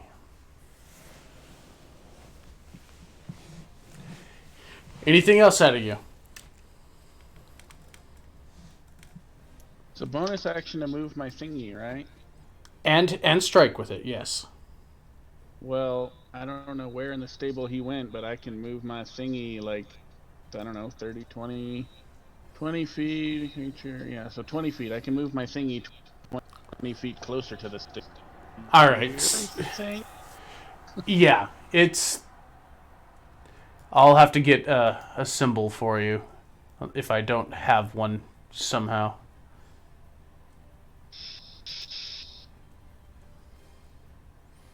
So, yeah, I will move that 20 feet closer to. All right, we'll just use this one for now. Come on, drop in.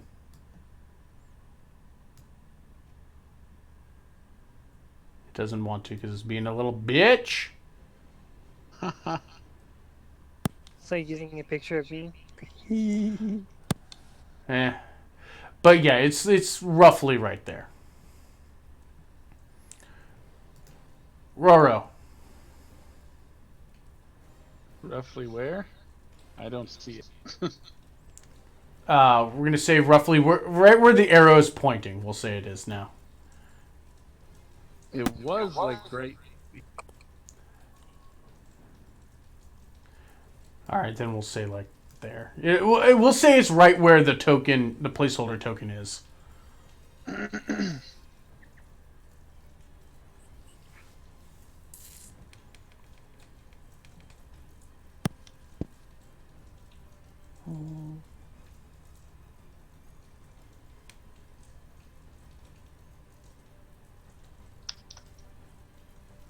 I'm gonna use the extra move thing. All right, you use your action to dash. Yes. Right now, this other one can just suck it.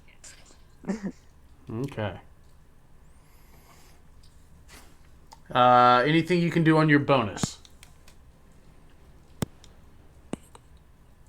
Unfortunately, no. Just move peacocks around, apparently. Can the peacock attack? The peacock is out of range now, I believe. Probably, but you know. I'm pretty sure that the healing spirit blinks out if it goes beyond a range. Let me double check I here. think so too. It would make sense, at least. It would, but I don't want to jip you because it might just be hanging back.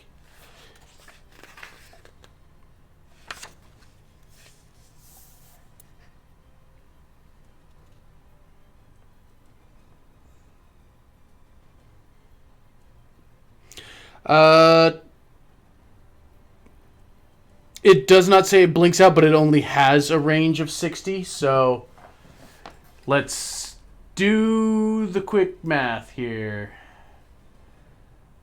From a Mr. Kelro. Yeah, it's gone. I kind of figured.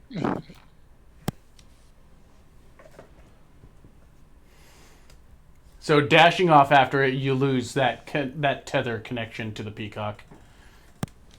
Yeah, that's fine. And that's all I can do then. All right.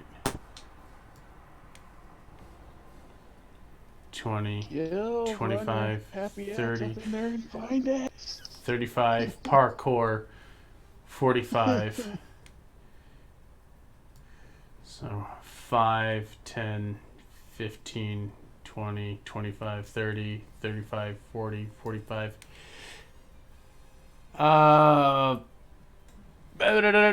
And so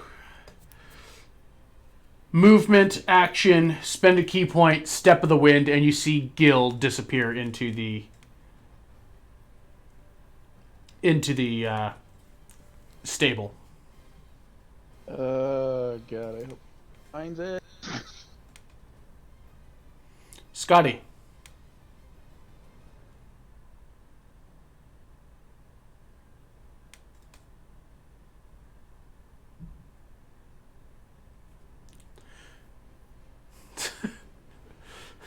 Morgrim, you hear some exasperated breathing and slight flickers of firelight coming from up behind you. And right the fuck past you. As you see... He will give her an approving nod as she... She is just an aggro dragon on a mission. She just wants to squash. Wait, weren't they at like the front of the house? And now they're like past me. So, I'm just going to point this out here. You moved, used an action to dash. You do have a bonus action still left. Oh Jesus, help us all. You know what? Roro's safe. Roro is safe.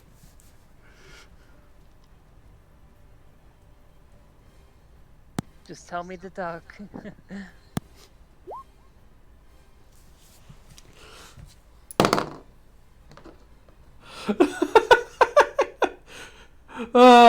So 3 plus 3 on its dex save.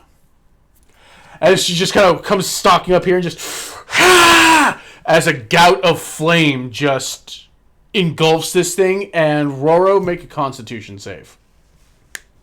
Oh my As this thing is just blasted apart, and you just... Yeah. I love that my frost dragon breathes fire. Yeah. So, as this bright light just shines, you avert your eyes just, narrowly.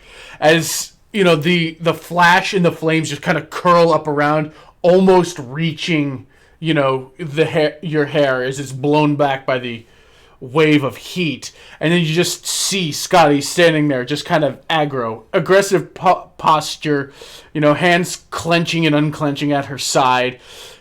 Her mouth agape as the flames are still rolling out. And kind of you see as they flicker in the dark spots of her eyes. He just kind of holds his hair and pets it, like it's gentle.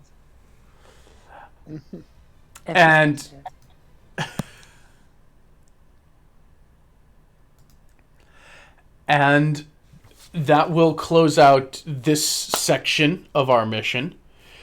And we will close out tonight's session and pick up with the group rushing to the stables. So thank you very much. This was thoroughly entertaining, as always. That was quite the turn. This was beautiful. This was indeed a thing of beauty. Just those rolls, just bra the fuck Morgrim. Crush all who stand in your way.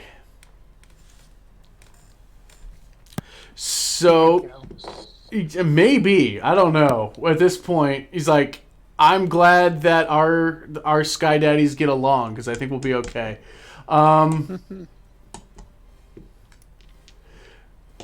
So, yeah, that's fun. We'll catch you next week to continue this little adventure. I will be making my damnedest to get on and finish Silent Hill tomorrow, after I do my nerding as being a player. And pray for me, because I'm scared now. Because I think some aggro dragon might be taking it out on me, despite the fact that the rolls were as they were, and I did not make the decisions that were made when it comes to setting people on fire. I just want to put that out there as my defense right away. Oh no, I'm a neutral arbiter. Don't worry.